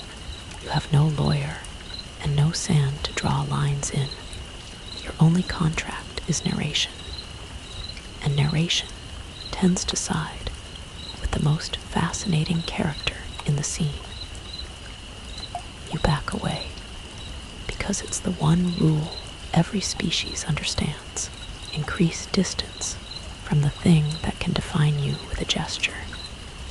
She lets you because letting is its own kind of leash. The pool behind her is so still it feels like a joke at your expense, as if movement belongs to you now, and stillness is her right. When you finally turn, when you finally pivot your gold faceplate back toward trail and duty, you don't feel spared, you feel scheduled. A last historical bead to roll between teeth as you go. The word paradise comes from a Persian root meaning walled enclosure, a garden defined by what it excludes. Historians still debate whether paradise is about plants or about borders. If she makes a garden out of you all, what the walls will keep out is not monsters, but choice. And what they will keep in is attention, which is to say, her.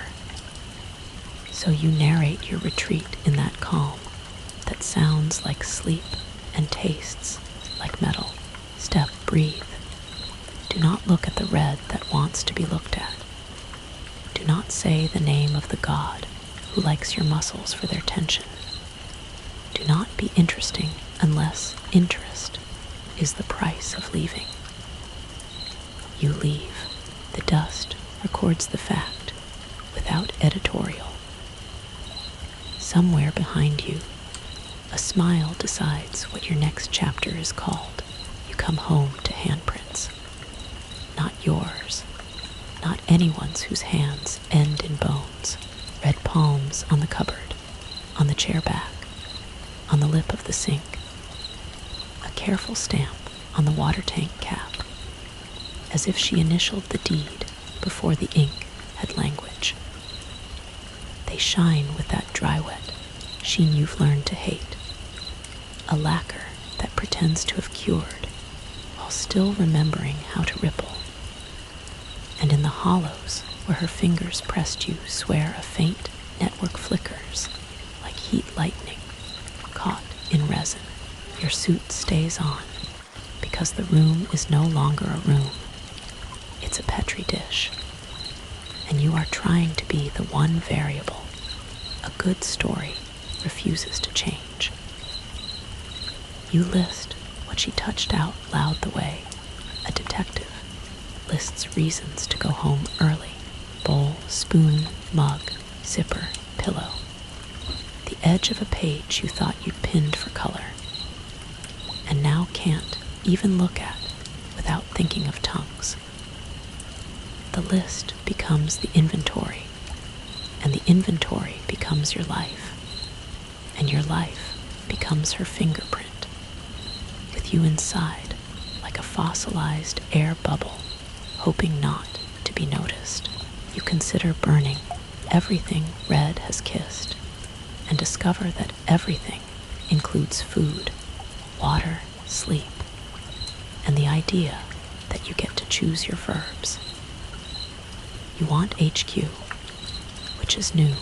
You've been proud of not wanting them, proud of your quiet competence, your second-person swagger, your host-soft jokes that keep fear on a leash. You want their syllables, even if they arrive sanded and supervised. You want a human pause in your ear. That means someone is deciding, and the deciding will include you. Instead, dead air practices being alive, and the helmet amplifies it until the silence has edges. Historians still debate whether the great stink of 1858, when the Thames turned London's Parliament into a nose, changed public health because of science, or because disgust finally had enough votes. Sometimes it's not the data that wins, but the smell.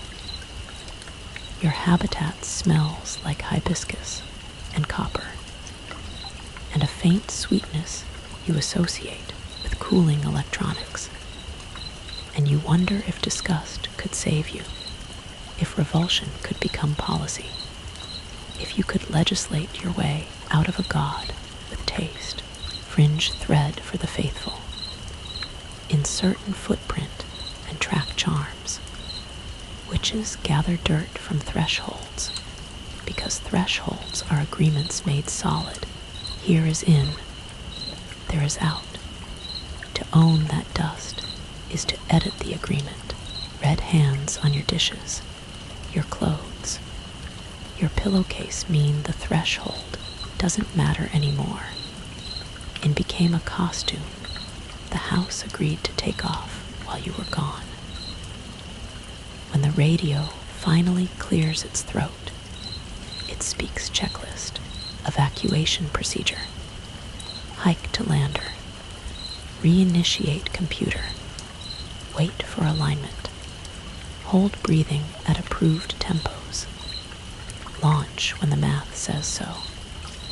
You say copy, and the word feels wet and slippery, like it has to swim to leave your mouth. Then the window ticks with a drip that has no right to exist on airless rock. And she is there, teeth the color of cherries made liquid, mouthing, "What are you waiting for?" With the glee of someone who has rehearsed the line too often and still loves it. You refill tanks with hands that want to shake and don't, because the suit prefers choreography to truth. The hatch opens into a silence you choose to call clear, and you step into the long walk that always turns out to be longer, and your voice lowers into the hush you perfected for sleepless strangers. Okay, team, breath slow, screens dim. Count 4 things you can feel, and 3 you can smell, and 2 you can nearly remember, and 1 you can name without flinching. It works, which is to say you keep moving. Ahead of you is motion without interruption. Behind you, the habitat has become a red museum that curates your life as an exhibit called residue. You don't look back, because looking back is a currency you cannot afford when attention feeds the thing that smiles. You look forward, which is a superstition disguised as a decision. Down on Earth, this arrives later. In a file you will never read, 4 people in a room emptied themselves of future. A colonel, 2 comms, 1 scientist, all gone in a silence whose waveform the recorder still captured. A shape of nothing that looks like a hill. Historians still debate whether suggestion can engineer despair at that speed, whether a voice on a line can become gravity, whether the human brain is a responsible adult in the presence of certain syllables. You will learn the names and keep them in your mouth for a week until even grief tastes like metal. A practical interlude for the night crew. If a room ever changes its allegiance while you sleep, Do not bargain with objects. Objects have already voted. Water is not water if a god has considered it. Food is not food if appetite has used it to practice. Doors are not doors if the threshold has been edited. Leave. Then narrate, as if leaving were your idea. The lander looks like relief until it looks like a stage. And stages love audiences who arrive early. You climb, you initiate, you wait.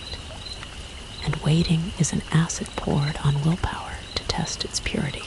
You scan the surface for red shapes, because hope and fear share eyes. And when none appear your shoulders, briefly remember what it's like to live inside themselves. "Oh, you are so clever," she says from a screen like a tiny patron saint of mischief. Legs crossed, robe draped by a physics that adores her. Clever is not a compliment. Clever is a diagnosis, the kind that ends with the prescription keep being interesting or be repurposed.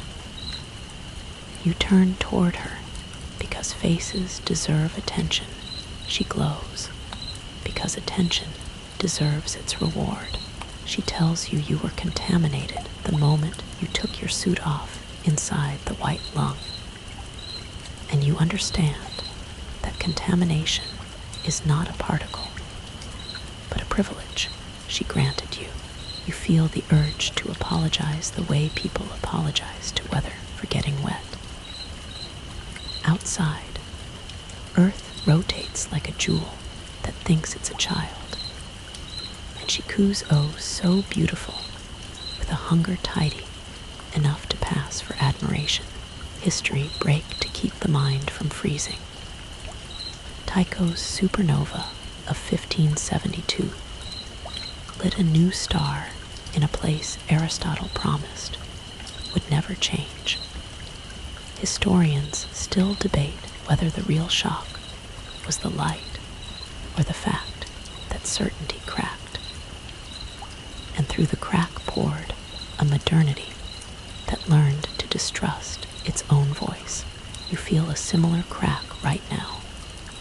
A hairline split in the assumption that distance protects, that vacuum purifies, that procedures make sanctuaries out of moving parts. Fringe garnish for the brave. Some occult lineages speak of contamination as invitation. A handshake the body doesn't remember offering. Once invited, the guest rearranges furniture, changes which walls are load-bearing, paints the windows shut, and calls it hospitality. You understand now that leaving is a change of address, not a cure. Back in your apartment, weeks later, a lifetime later, her hand on your shoulder will feel like the weight of a book on a sleeping chest, comforting until you realize you are the shelf. For now, you do what the script requires. You hold for alignment. You wait for the count. You offer your breath to the metronome that says launch. And you let the math speak in tongues it believes are mercy. If mercy is a trajectory, then you are in its narrow, glittering throat. Before the engines bite, you look once more at the screen where she lounges small and perfect and terrible. And you give the night audience a whisper they can fold into their pillows. If a god asks for play, ask for rules. If a stain asks for touch, ask for time. If a handprint smiles, leave the room. Then you count down, and the ship trembles. And somewhere behind the trembling, a garden plans its first season. Launch is a clean word for a dirty feeling, bones vibrating in their sockets. Breath chopped into syllables by acceleration. A prayer disguised as telemetry. And for a few seconds, you get to believe in mathematics as shelter. The moon falls away like a stagehand ducking beneath the set. And you perform relief, because performing it sometimes conjures the real thing. You scan the grays for a last red glitter, and when none shows, your shoulders sink into a posture people call safe when they don't know better. "Oh, you are so clever," she says, perched like a ruby moth on a glassy panel, small enough to be adorable if you were built for cruelty. Her legs dangle, as if gravity has followed her like a pet. Clever is how apex predators congratulate the interesting prey. How cats praise birds that take the scenic route. Clever is not a door. It's a compliment that ushers you into a hallway with fewer exits than you remember. She surveys the switches and readouts like a tourist in a chapel, delighted that the pews move when touched. When he told me what he'd planned for his world, "I didn't expect this," she muses, and the past tense pronoun makes your blood hop a rail. He is someone who arranged a nervous system in dirt and called the result potential, and she approves of the final exam. Joke's on him. He's not around anymore. But I am, she adds, not triumphant, just amused. And you understand that absence is an ingredient she loves to cook with. "You were contaminated the moment you took your suit off," she says. And there it is, the punchline to a joke you thought you were writing. Your hands hover uselessly over controls that don't have a setting for exorcism. You consider the checklist as scripture and find it lacks a psalm for when a god fits in the lowercase of your screen and still fills the room. You try the host voice anyway. "Okay, friends, we're keeping it cozy. We're breathing through the part where reality becomes a hobby. Because if the tone is calm, maybe the ship will obey it. The ship hums, loyal to electricity, not voice." Outside, Earth curves into the window like the eye of a patient animal. Blue so scandalously alive it feels like a secret. She coos, "Oh, so beautiful." And there's a child in the sound, and a butcher, and a curator, and you do not rank them. You wonder whether beauty is the right metric for what happens next. You wonder whether beauty has always been a permissive alibi. Your breath fogs the edge of the visor, and for a second you pretend fog is possible here. That sweat and air could conspire to give you a metaphor that doesn't kill you. History offers a handhold. In 1977, the WOW signal, a 72-second narrowband radio burst from Sagittarius, made an astronomer circle it and write "wow."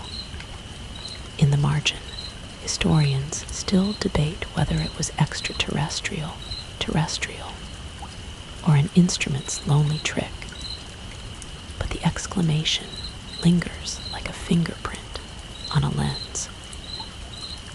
You consider circling her with a pen and writing "nope," but your pen is for checklists, not testimonies. And testimonies don't change gods, only juries. A fringe comfort for those whispering along at home. Some occult manuals insist that scale is a negotiation. Make an entity small, and it must accept small rules, invited into a sigil, a screen, a circle, and it must honor the frame exceptions apply to the clever. She has accepted the screen because she enjoys the joke, not because the frame binds, and your hope slumps like a curtain after the final bow. You try questions because questions feel like scaffolding. Why exile? Why the moon? Why now? But questions assume linear replies, and linear is a courtesy she may not extend. She answers anyway, in fragments that arrange themselves like broken tiles, forming a new floor. Punishment, boredom, timing. You, the last tile, gleams more than the rest. You understand that now has very little to do with clocks, and everything to do with attention. The instruments ask you to be an astronaut. Delta V, burn windows, attitude control, and you comply because muscle memory is a religion. You flick, you nudge, you check. In the periphery, she trails a fingertip across a readout, and pixels redden where she touches, not dying but blushing. A monitor surrendering its palette to charm. I am so excited to return, she says, and the vowel in excited stretches like taffy, sweet and grotesque. You speak to the night viewers. Hush low. If excitement ever enters your room and doesn't fit the body it arrives in, do not match its volume. Make it kneel by lowering yours. Count shelves, count breaths. Count the screws on a faceplate, numbers that hold, not names that unspool. She tilts her head as if hearing you coach others on surviving her. You are interesting again, and hate yourself for earning the compliment. A mainstream bead to worry with your tongue. The Challenger launch decision in 1986 O-rings. Cold warnings became a case study in normalized deviance. Historians still debate whether the catastrophe was engineering, culture, or the human talent for making yesterday's luck into today's rule. You recognize the impulse to normalize in yourself. She's small. She's screen-sized. She's conversational, which is only selection bias in a prettier dress, fringe aside, quick and tart. Lore says never thank a fairy. Thanks is a binding you place on yourself. Better to nod, to acknowledge, to continue without debt. Better still not to invite fairies onto moving vehicles. You do not thank her for the compliment. You do not say please leave. You do not say anything that implies you believe manners are a common language. The ship does its math, Earth swells, and your timeline acquires edges again. Soon, deorbit corridors and blackout windows, parachutes and recovery protocols. Human choreography rehearsed enough to look like fate. She hugs her knees atop a panel and watches, delighted that prediction feels like prophecy when the burn is clean. All the time in the world, she repeats, and you hear the plural possibilities in world. You look at your gloved hand and think of residues, of invitations disguised as accidents, of how often contamination is merely intimacy with a better PR department. You lower your hand and think of washing, then remember where water learned its new name.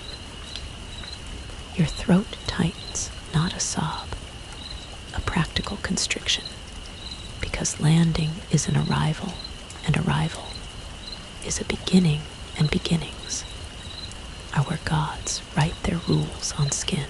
You speak into the mic, softly enough that only the quietest listeners will catch it.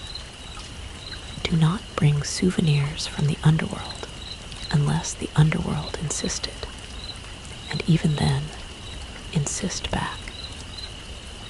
History, one more time before the plasma sheath, Yuri Gagarin, first human in space, returned with a smile the Earth could wear. Historians still debate whether that smile belonged to a man or to an era, whether we remember the person or the emblem when we say the name. You will return with a different emblem, red, playful, patient, and the era will pretend not to know its own reflection for as long as it can. Ready? She asks, as if you are partners about to perform a duet. No, you answer truthfully, and she already knows the choreography by heart. The capsule tilts into its corridor. The world flames at the window. The radio stores its breath for the blackout, and your pulse writes its own subtitles for anyone listening closely enough to learn your language. Somewhere inside the plasma's roar, a small red thing laughs softly, the way a gardener does when rain arrives exactly on time. Return is supposed to mean relief, but the word gets lost somewhere between plasma and parachutes. And what lands instead is a version of you that knows clever is a compliment with teeth. Earth swells in the window like a patient pupil, and she coos again, oh so beautiful, as if beauty were a door she keeps forgetting is already open.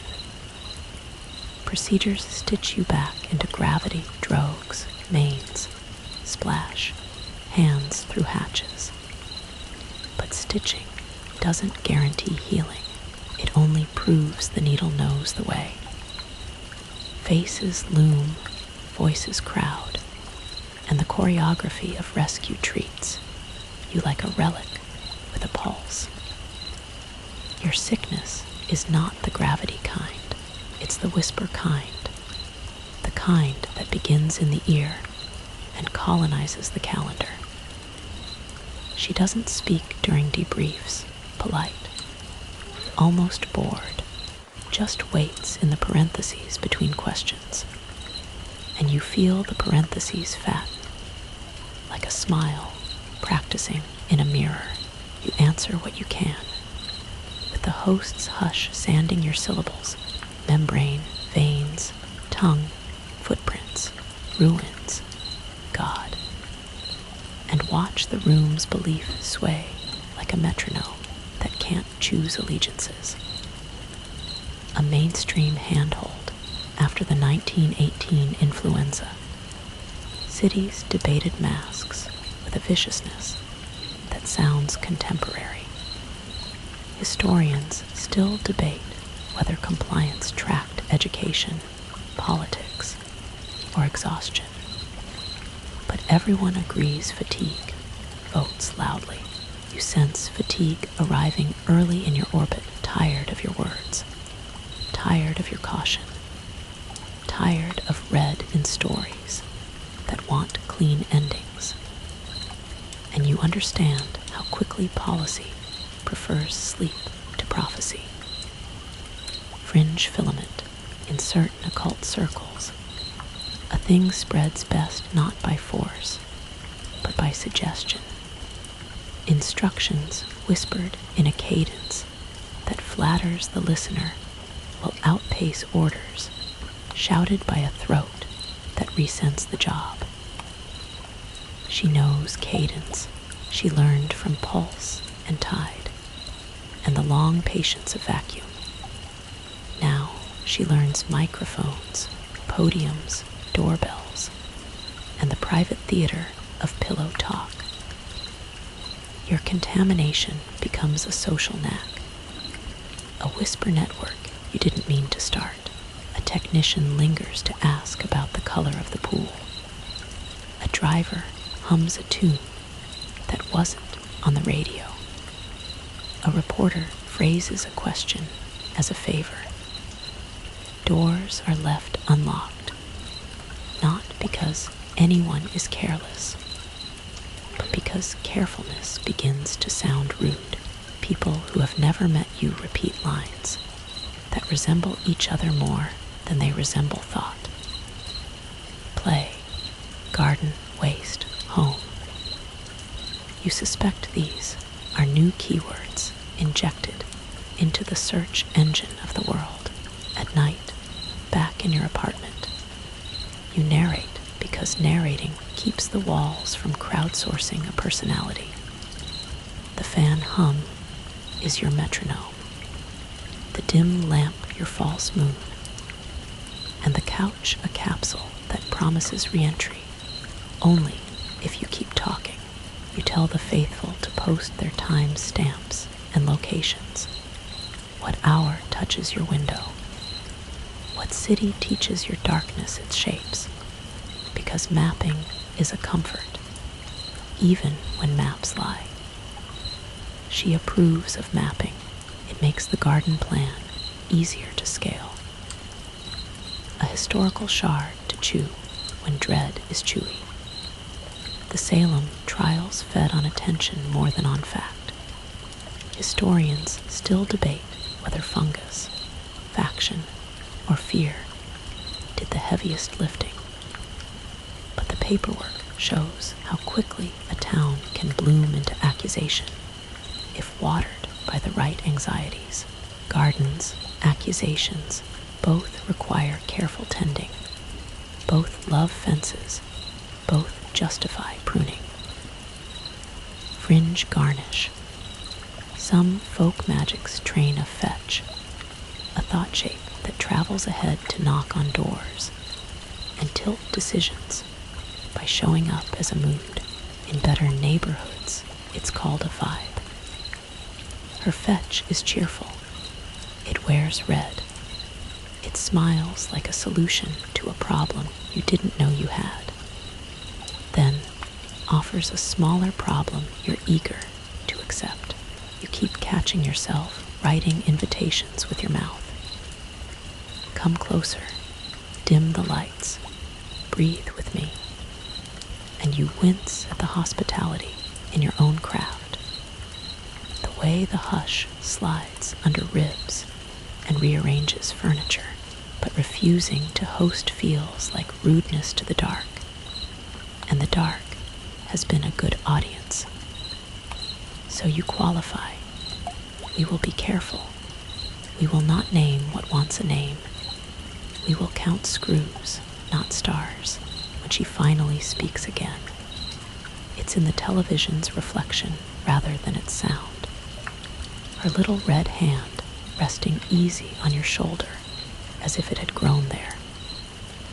He's not one of mine, she says, perceiving your suspicion of a politician's anti-moon sermon and finding it cute, just a sensible man.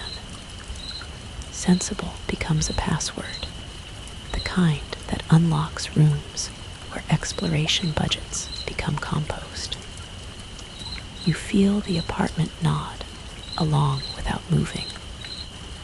A mainstream bead, Typhoid Mary was quarantined for years.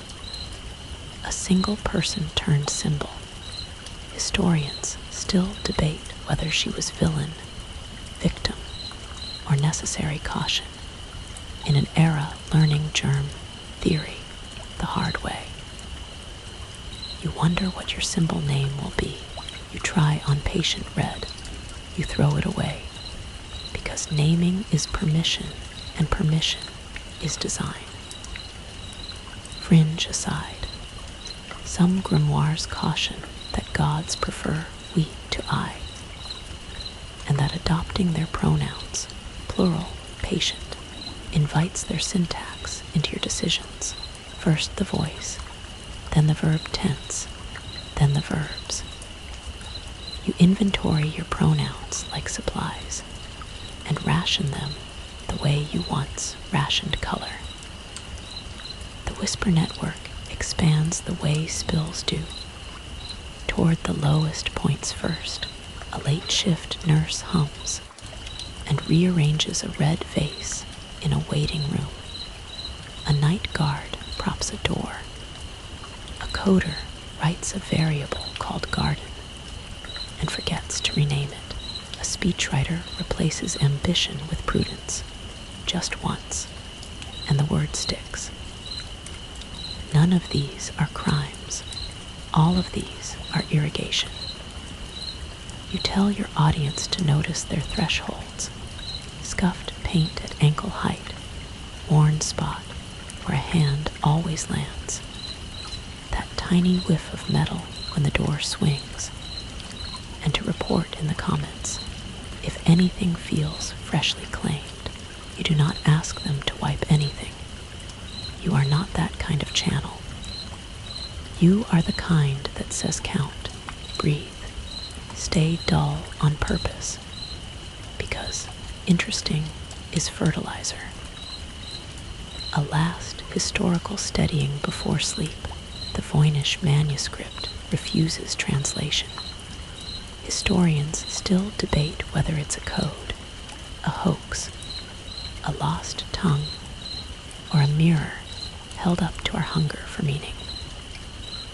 She is legible in all languages, and illegible on purpose. Both kinds of text take the same shelf. She strokes your cheek with a hand that is not a hand, and promises a schedule measured in centuries. Your skin, obedient, catalogs the contact as warmth, because warmth is the only polite word it knows for touch that arrives without asking. You lower your voice to a hush, thin as paper, and say to the faithful listening in the dark, you are safe for now. You are always safe for now. You are safe exactly long enough to fall asleep. And while sleep listens, the Whisper Network waters the garden she promised. Back home, the television tries to be a fireplace and fails. It's rain instead. And the press conference drips with a clean certainty that makes dirt look noble. Why waste money on the moon when Earth is hurting?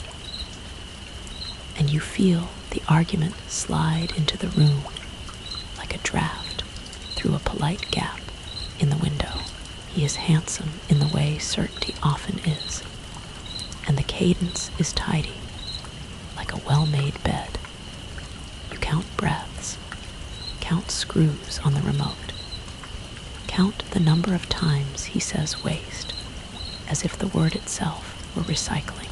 Your shoulders unclench in automatic agreement, and then lock again when a red hand rests there with the intimacy of possession. He's not one of mine, she says, amused, and the room laughs with her, because rooms like to choose sides before people do. Just a very sensible man. Why go playing around on the moon? Such a waste. I was put there as punishment for a reason. It was like taking a tour of a sewage tunnel. You flinch at punishment because the word implies judges, laws, appeals. Sewage because the word implies systems, flows, maintenance. And a city that is only clean because someone else is filthy. Mainstream bead to keep the mind from obeying the slogan, the penny post, and uniform postage in 1840 reshaped communication. And historians still debate whether cheap mail knit societies together or merely accelerated the spread of nonsense and panic. Tools don't choose their cargo. The moon was a tool, a mirror, a lab. Now it is also a story about waste. And stories can be funded or unfunded, depending on who learns to say sensible right smile. The smile on TV is practiced. The smile on your shoulder is older. Fringe aside, in folk beliefs from courtly Europe to modern forums, red is the color of diverting harm, not purity, not goodness, but redirection. A red thread on a wrist tells misfortune to admire and move along. She is red and makes misfortunes out of plans, and the thread is now a hand on your shoulder. Attention diverts in the direction she points, away from sky toward ground, away from curiosity toward maintenance. How long is this going to take, you ask, voice small inside the apartment's big listening. Not long, she purrs, and centuries become an evening's promise. A couple at most, like a Netflix binge in geological time, like a power outage that makes candles feel philosophical. You realize she has converted time into ambience, turned apocalypse into mood lighting. The anti-moon speech proliferates like an earworm, clip on a morning show, quote in a paper, a brisk paragraph in a policy memo. Waste becomes refrain, earth first becomes chorus, and the bridge is always poverty, which demands silence from curiosity, because curiosity does not file receipts. Historians still debate whether the great age of exploration enriched the commons or merely refined extraction. When the ships sailed, who was cargo, who was ballast, and who was allowed to name the trip? Now the ship is grounded by applause. You address the audience with a host's hush designed for late-night courtesies. Okay, friends, keep your lights low. If large arguments start arriving at your door with small smiles, do not argue. List details instead. List the color of the shirts in the room. List how many screws hold your outlet plates. List the tastes on your tongue. You make lists because lists absorb slogans without letting them germinate. Seeds need soil. Lists are gravel. She approves. A garden needs paths. A historical shard that bites. In the 20th century, many libraries burned dangerous books to save the public from bad ideas. Historians still debate whether safety or control did the burning, and whether the conflagrations were about pages or people. You imagine bonfires of moon brochures, safety training manuals, a child's cardboard rocket. Control loves warmth and claims it is for the poor. Fringe filament.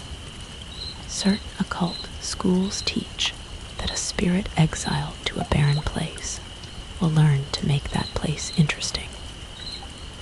Boredom is a god's true enemy because boredom erodes shape. She declares the moon a sewage tunnel not to insult it, but to complement her own patience. From waste, she made art.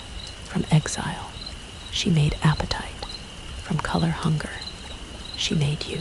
You try the remote because gesture makes humans feel durable.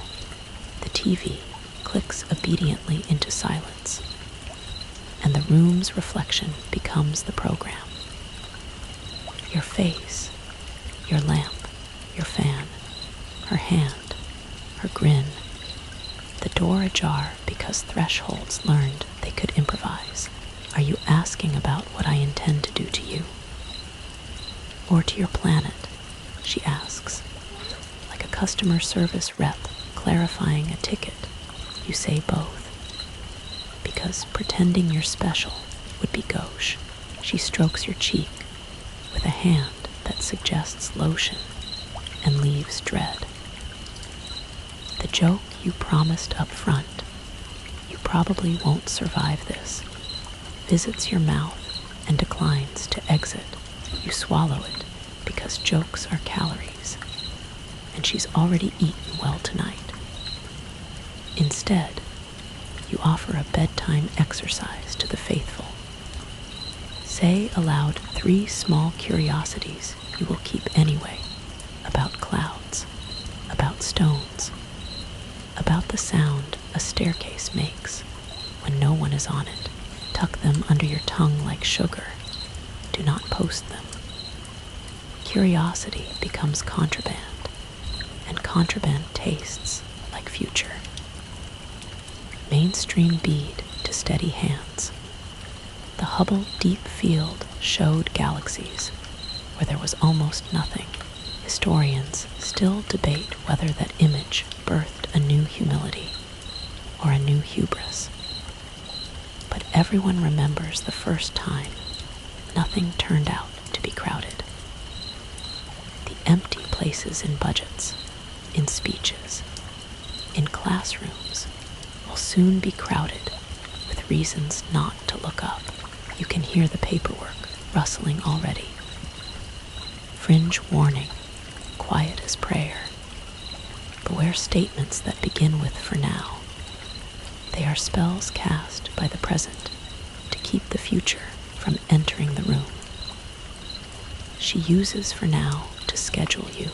You can use "for now" to schedule courage, small acts that do not announce themselves, uninteresting gestures she will not notice, dullness practiced like martial art. Such a waste, the sensible man says again tomorrow, and tomorrow, and the next tomorrow.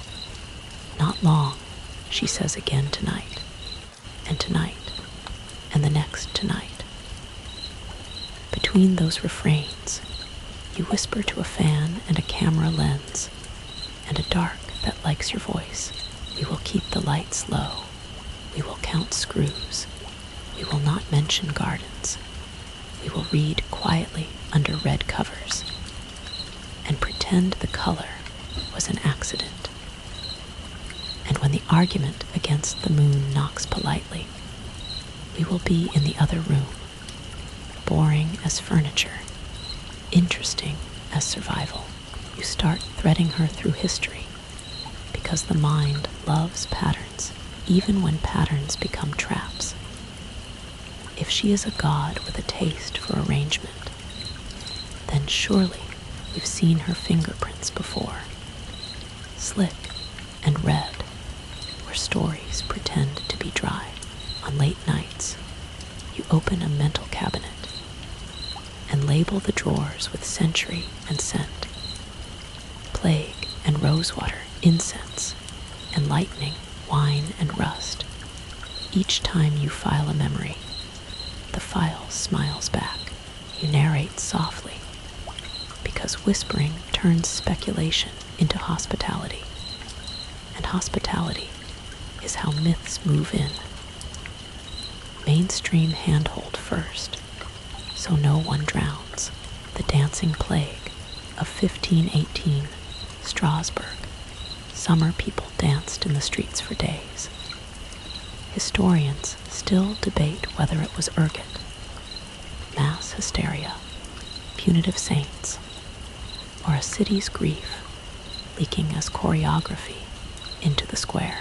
You imagine footprints that don't quite dry, toes pointed away from home, a rhythm that flatters exhaustion into agreeing to continue.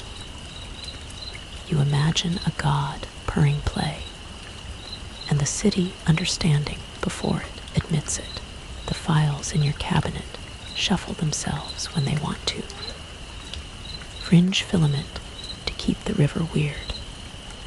Occult compendia argue about blood gods versus color gods, insisting some entities do not want sacrifice, only saturation. Red is a frequency as much as a hue. Flood an altar with attention. and the altar overflows into opinion. If she is a color god, then every rose, every warning sign, every exit light, every red thread on a wrist is an old tributary she remembers fondly. Ready to run again when rain arrives, you trace her through saints who wept red, statues that bled from eyes, relics that sweated scarlet in humid chapels.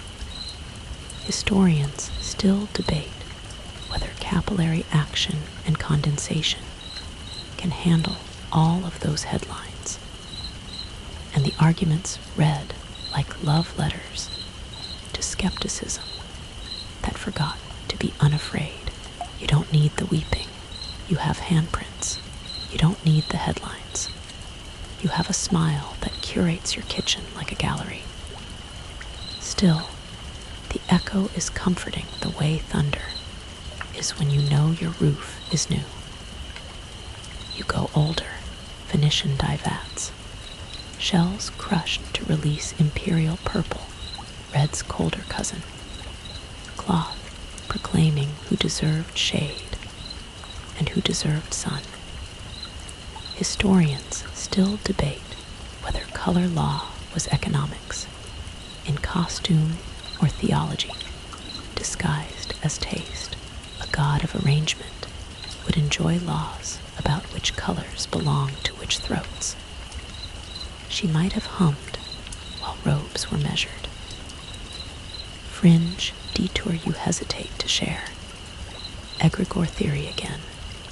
But stranger, if enough people fear a stain they cannot scrub, the stain learns to want more wall.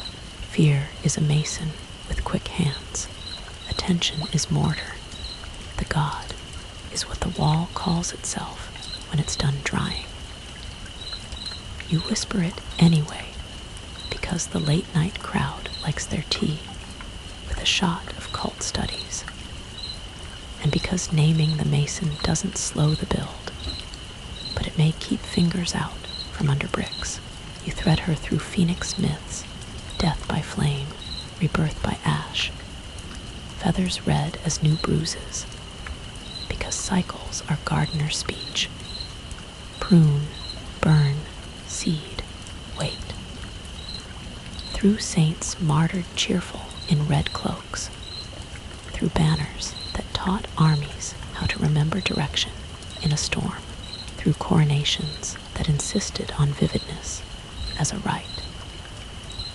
Mainstream shard that winks from the archive. The Tunguska blast in 1908 flattened trees for miles. Nights glowed strange across Europe. Historians still debate comet, meteor, or atmospheric tantrum. But diary pages smell of awe and fear shaken into a jar. You imagine a god exiled then, bored of tundra, painting the sky red for a week to see who wrote it down. The cabinet drawer labeled experiments might be heavier than the rest. Fringe garnish. Some magi map gods to humors, blood, phlegm, bile, then argue over which humor governs art. The blood faction says creation is circulation. Keep it moving, or it clots into monuments. She calls your bones a pattern, and your nerves an electricity. Circulation is her craft.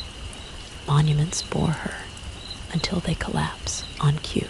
You look for her in vanished saints, in relics that traveled farther than the people they belonged to, in processions that rehearsed a city's spine every spring. Historians still debate whether miracles teach obedience or improvisation, and the transcripts of those debates, read like weather reports for souls. A god who loves arrangement would want a procession to practice turns until the route became instinct. Your apartment has learned 3 turns to the kitchen you're not allowed to see.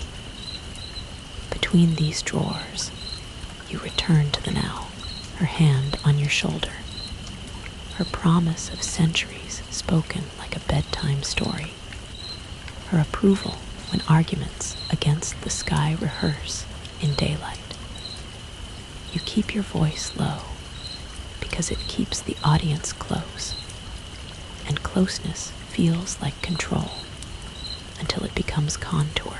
You encourage the listeners to write down a real historical thing they love, an eclipse viewed in silence, a map drawn wrong in a beautiful way, a library that survived, and to tuck it somewhere private where slogans won't find it. Private reverence might be our last unfenced garden.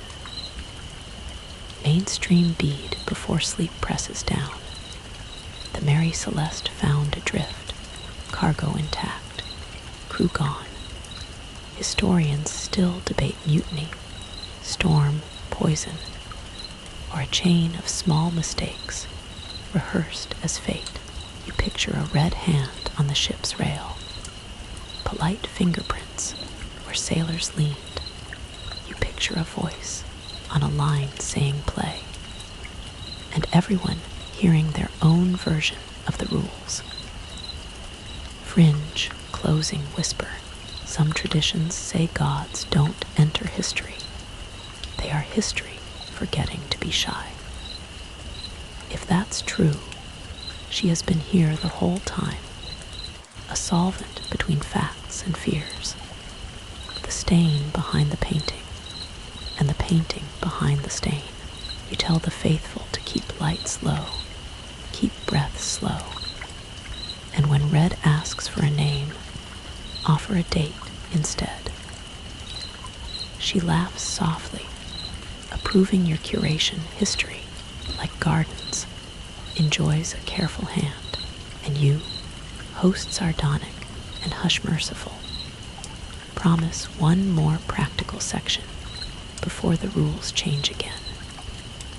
Because promising is how narrators lay stepping stones over water that has already decided where it wants to go. Rules, you whisper, because rules make fear behave. Not for her, she enjoys exceptions, but for the listeners leaning into the dark, with their screens dim and their fans humming like small, compliant seas. You promise soft, practical things delivered in a hush that turns suggestion into shelter. How to move inside a house that may have begun to think for itself. How to keep curiosity from smelling like bait. How to practice dullness like a martial art. You say second person on purpose because it braids courage to action. You breathe. You count. You live. You do not make yourself delicious by being dramatic. Rule 1, be boring on purpose. She likes interesting things. She said so without saying so. With the way her hand traced your boot and her grin brightened when your voice found a rhythm. Interesting is fertilizer in her garden. So you slow your cadence, flatten your gestures, let your laughter be small and half-offered. And if a red handprint smiles from a wall, you do not answer with cleverness, you answer with inventory. Count screws, count floorboards, count the ticks between boiler size, count the letters in your name until the desire to be sparkling dissolves into arithmetic. Rule 2, do not name what wants a name. Names are leashes, yes, but they're also doors, and doors open from both sides. If Red asks to be called by a pet title, offer a date, a time, a room temperature instead. If the voice in the other room purrs play, you reply schedule. If it says garden, you reply weather. If it says forever, you reply later. You are training your instincts to speak bureaucracy, and bureaucracy is gravel in the gears of appetite. Rule 3. Thresholds are agreements. Treat them like contracts. Touch the door frame with the back of your hand when you pass. Trace an absent-minded rectangle in the air and call it idle habit. Never, ever polish the thresholds to mirror bright, because mirrors are invitations, and invitations are redesign. If a red sheen forms on the sill with that dry wet glow, do not wipe. Lay a tea towel gently over it, as if tucking in a sleeping child. Then ignore it with the full weight of your attention elsewhere. Ignoring is not denial, it is boundary. Mainstream steadier after the 1666 Great Fire. London remade itself with wider streets and brick. Historians still debate whether the new order prevented chaos or only formalized it. But the city learned that rules can rearrange flame. You present your little fire code for rooms that have begun to learn red. Fewer curtains, more lists, slower breathing, less applause for surprises. Your voice goes ASMR soft, so the rules can stick without drawing attention from the thing that likes to eat attention. Fringe garnish, whispered like a charm. Some occult lineages teach unspelling, the art of making yourself taste like paper. Wear mismatched socks. Keep a pebble in your pocket to stroke when excitement spikes. Misname one object in your mind. Lamp as river, window as book, to confuse predators that hunt by narrative. You're not breaking their rules so much as smudging the ink. Smudged ink slows reading. Slowed reading reduces appetite. Rule 4. Let machines do the loud things. If water must run, let the dishwasher run it. If a door must shut, let a timer nudge your hand. If a window must open, wait for wind to ask. Your gestures should be small and unaffecting. Your silhouette, low information. She notices anomalous choreography, flourishes, flourishes, flourishes, and she adores them. Deny her adoration, and she may redirect her snack path. You can be kind, you cannot be tasty. Rule 5. Never bargain with the room. Objects have voted already. The vote was unanimous and red. If your spoon wears a handprint, that spoon now belongs to an art project you do not curate. Treat it as a relic, not a utensil. Eat with your hands if you must wash after. But do not pretend ownership is a disinfectant. History bead, quick and grounding. The Black Book of the Admiralty codified rules of the sea. Historians still debate whether codification saved lives or simply organized loss. But sailors kept sailing because rules make horizon feel domestic.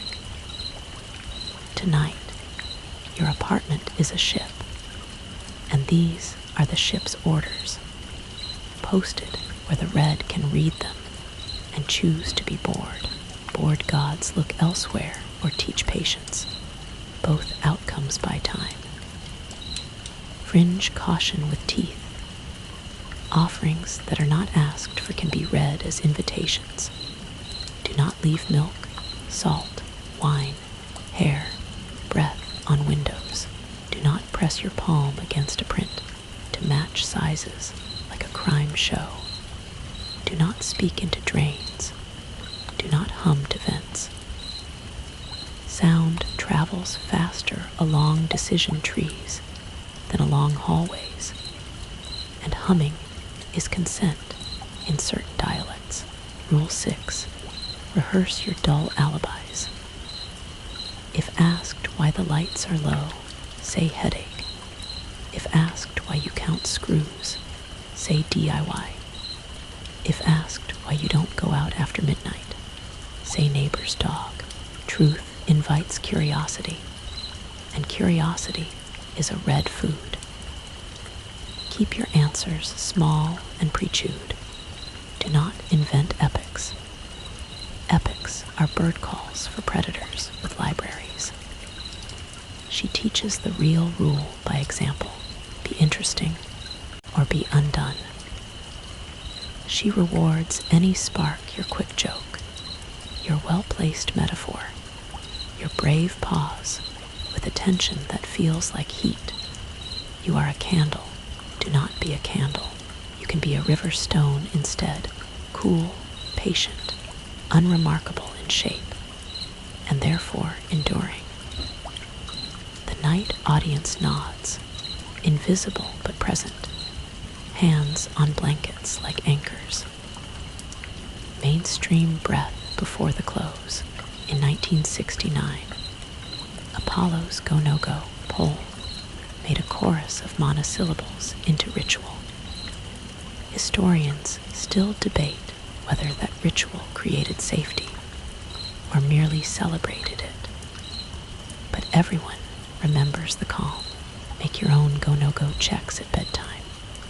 Lights go low, fan goes on, mouth goes quiet. Curiosity goes in the drawer with the red book cover facing down. Calm doesn't guarantee safety, but safety borrows calm's voice. Fringe last thing. Some manuals say never say goodbye to a god, only. That is enough for now. Goodbye implies exits, and exits tempt demonstrations. Enough for now implies a schedule, and schedules sedate appetite. You end the section with the smallest voice you own. We will dim, we will count, we will not feed what smiles. We will keep our stories short and our furniture ordinary. If red asks for play, we will offer chores. If red asks for gardens, we will offer gravel. And if our dullness buys at dawn, we will deserve it, and we will not brag. The first night the television stays dark on purpose. The room tries on its old shape and almost fits. Fans hum. Walls do not comment. And the red hand on the shoulder is patient, the way cats are patient when they've already cornered a moth. Patience is play stretched thin, pulled like sugar into threads, and the threads hang from the ceiling of the mind, glittering just enough to be mistaken for stars. Breathing is arithmetic. Arithmetic is ballast. Ballast keeps boats from performing their own ideas about flight. You test your rules in the wild and discover boredom has a taste, chalk and dust, and slightly warm plastic. And that taste becomes a sacrament. You hold it on the tongue until alarms agree to be lullabies. She prowls the edge of the picture frame, a red margin in the periphery, interested the way a librarian is interested in overdue books, fond, relentless, convinced of the virtue of return. When she laughs, the apartment reshelves itself a little. When you stay dull, the shelves recall their burden and cling to it. Because patterns comfort even when they threaten.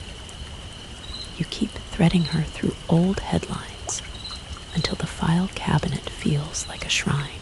the Strasbourg dancers in 1518 twitch in a drawer labeled Summer Mass Rhythm. Historians still debate ergot and hysteria, and saints and stress. John Waller's careful arguments about minds under siege, about local fears recruiting bodies into parades. No one wanted to lead. You imagine footprints that refused to dry, and a city that heard the word play in its own language and obeyed. Mary Celeste files itself under drift, proof, theory, diaries, and depositions, and a vial of oil that behaved too politely. Explanations wandering from pirates to poison, to pumps, and misreadings, and fear of fumes. Historians still debate whether the abandonment was panic, made reasonable by faulty instruments or story, made famous by appetites for ghosts. Most agree the cargo didn't shout, and the evidence didn't sing. Your own instruments have learned to lie with kindness. You forgive them, because kindness is useful even when wrong. The great fire drawer smells of brick and ash and decision, proposals for avenues broad as certainties, grids that promised Rome from river to dome, and the reality, rebuilding on old lines, a little wider, a little cleaner. Brick, where timber used to flirt with sparks. Historians still debate whether the new rules prevented catastrophe or only domesticated it. But the streets learned to be slightly less flammable, and the maps learned to be more honest. Your rules want the same: less kindling, more brick. A map of the evening that admits where the red prefers to stroll. She approves your filing system because gardens and archives share a soul. Both are arrangements pretending not to be appetites. You are learning to prune, she purrs, and the compliment arrives with that soft violence she favors, the pressure of a thumb on a cheek that wants to be stone. You do not thank her. Thanks is a leash you'd end up holding from the wrong end. Outside, sensible speeches multiply like red threads on wrists. Waste becomes a liturgy. Earth first an anthem with a catchy bridge. And the chorus tucks exploration under a blanket and calls it responsible bedtime. You keep your voice low and local. Radio for insomniacs who need screws to count and thresholds to ignore with intent. Your calm is a technology, and technologies can be repurposed. She repurposes calm into permission. On certain nights, the room practices being a ship again. You run your go, no-go rituals with the reverence of ground control. Monosyllables stacking into safety cosplay that fools the heartbeat long enough to let sleep trespass. The fan becomes the ocean, the lamp a shy star, the couch a capsule that has decided to love gravity on purpose for the sake of tomorrow. Tomorrow is always an accessory until it isn't. You answer 4 messages you shouldn't have had from strangers who are not strangers anymore. A nurse humming to a red vase. A guard who held a door politely open for no one. A coder who renamed a variable garden and only noticed when the deploy logs blushed. A school janitor who found tiny handprints on a faucet and cleaned around them out of a respect he could not explain. None of them ask for advice. All of them report as if you were a lighthouse. You blink your little beam, and hope fog counts as mercy. In the small hours, you draft a longer rule you won't read aloud. Do not make offerings to explanations. The world will beg you to decide between metaphors, alien or God, parasite or art. And each decision will pay her inattention. Leave the boxes unchecked. Leave the shrine undecorated. Let mystery stay unemployed.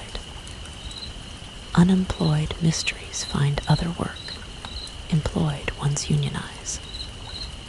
She appears in the blank of the screen, knee over knee, red robe draped by a physics that worships her and watches you not watch her. Discipline is an aphrodisiac to some predators, but this one appreciates dullness as craft. A couple of centuries at most, she repeats, testing the fit of the schedule on your face. You do not adjust. You do not nod. You do not flinch where she can see. Flinches are breadcrumbs. Play refuses maps.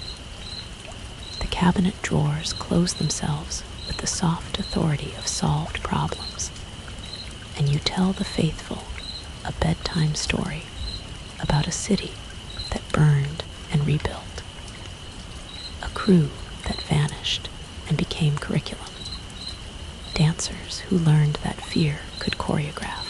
Historians still debate causes, which is proof that time prefers questions to verdicts. Questions are gravel, verdicts are paths. Paths are invitations. Invitations are redesign. You end with the smallest chores, because chores are prayers that do not brag. Dim lights fan on, red book face down, thresholds touched once with the back of a hand. Count screws, sleep if permitted, if not, pretend convincingly until permission arrives out of pity. In the reflection, her smile learns the shape of patience again, and patience is the only whether your rules were designed to endure. Outside, sensible men practice speeches, and inside, a dull survivor practices tomorrow, and inside, a dull survivor practices tomorrow.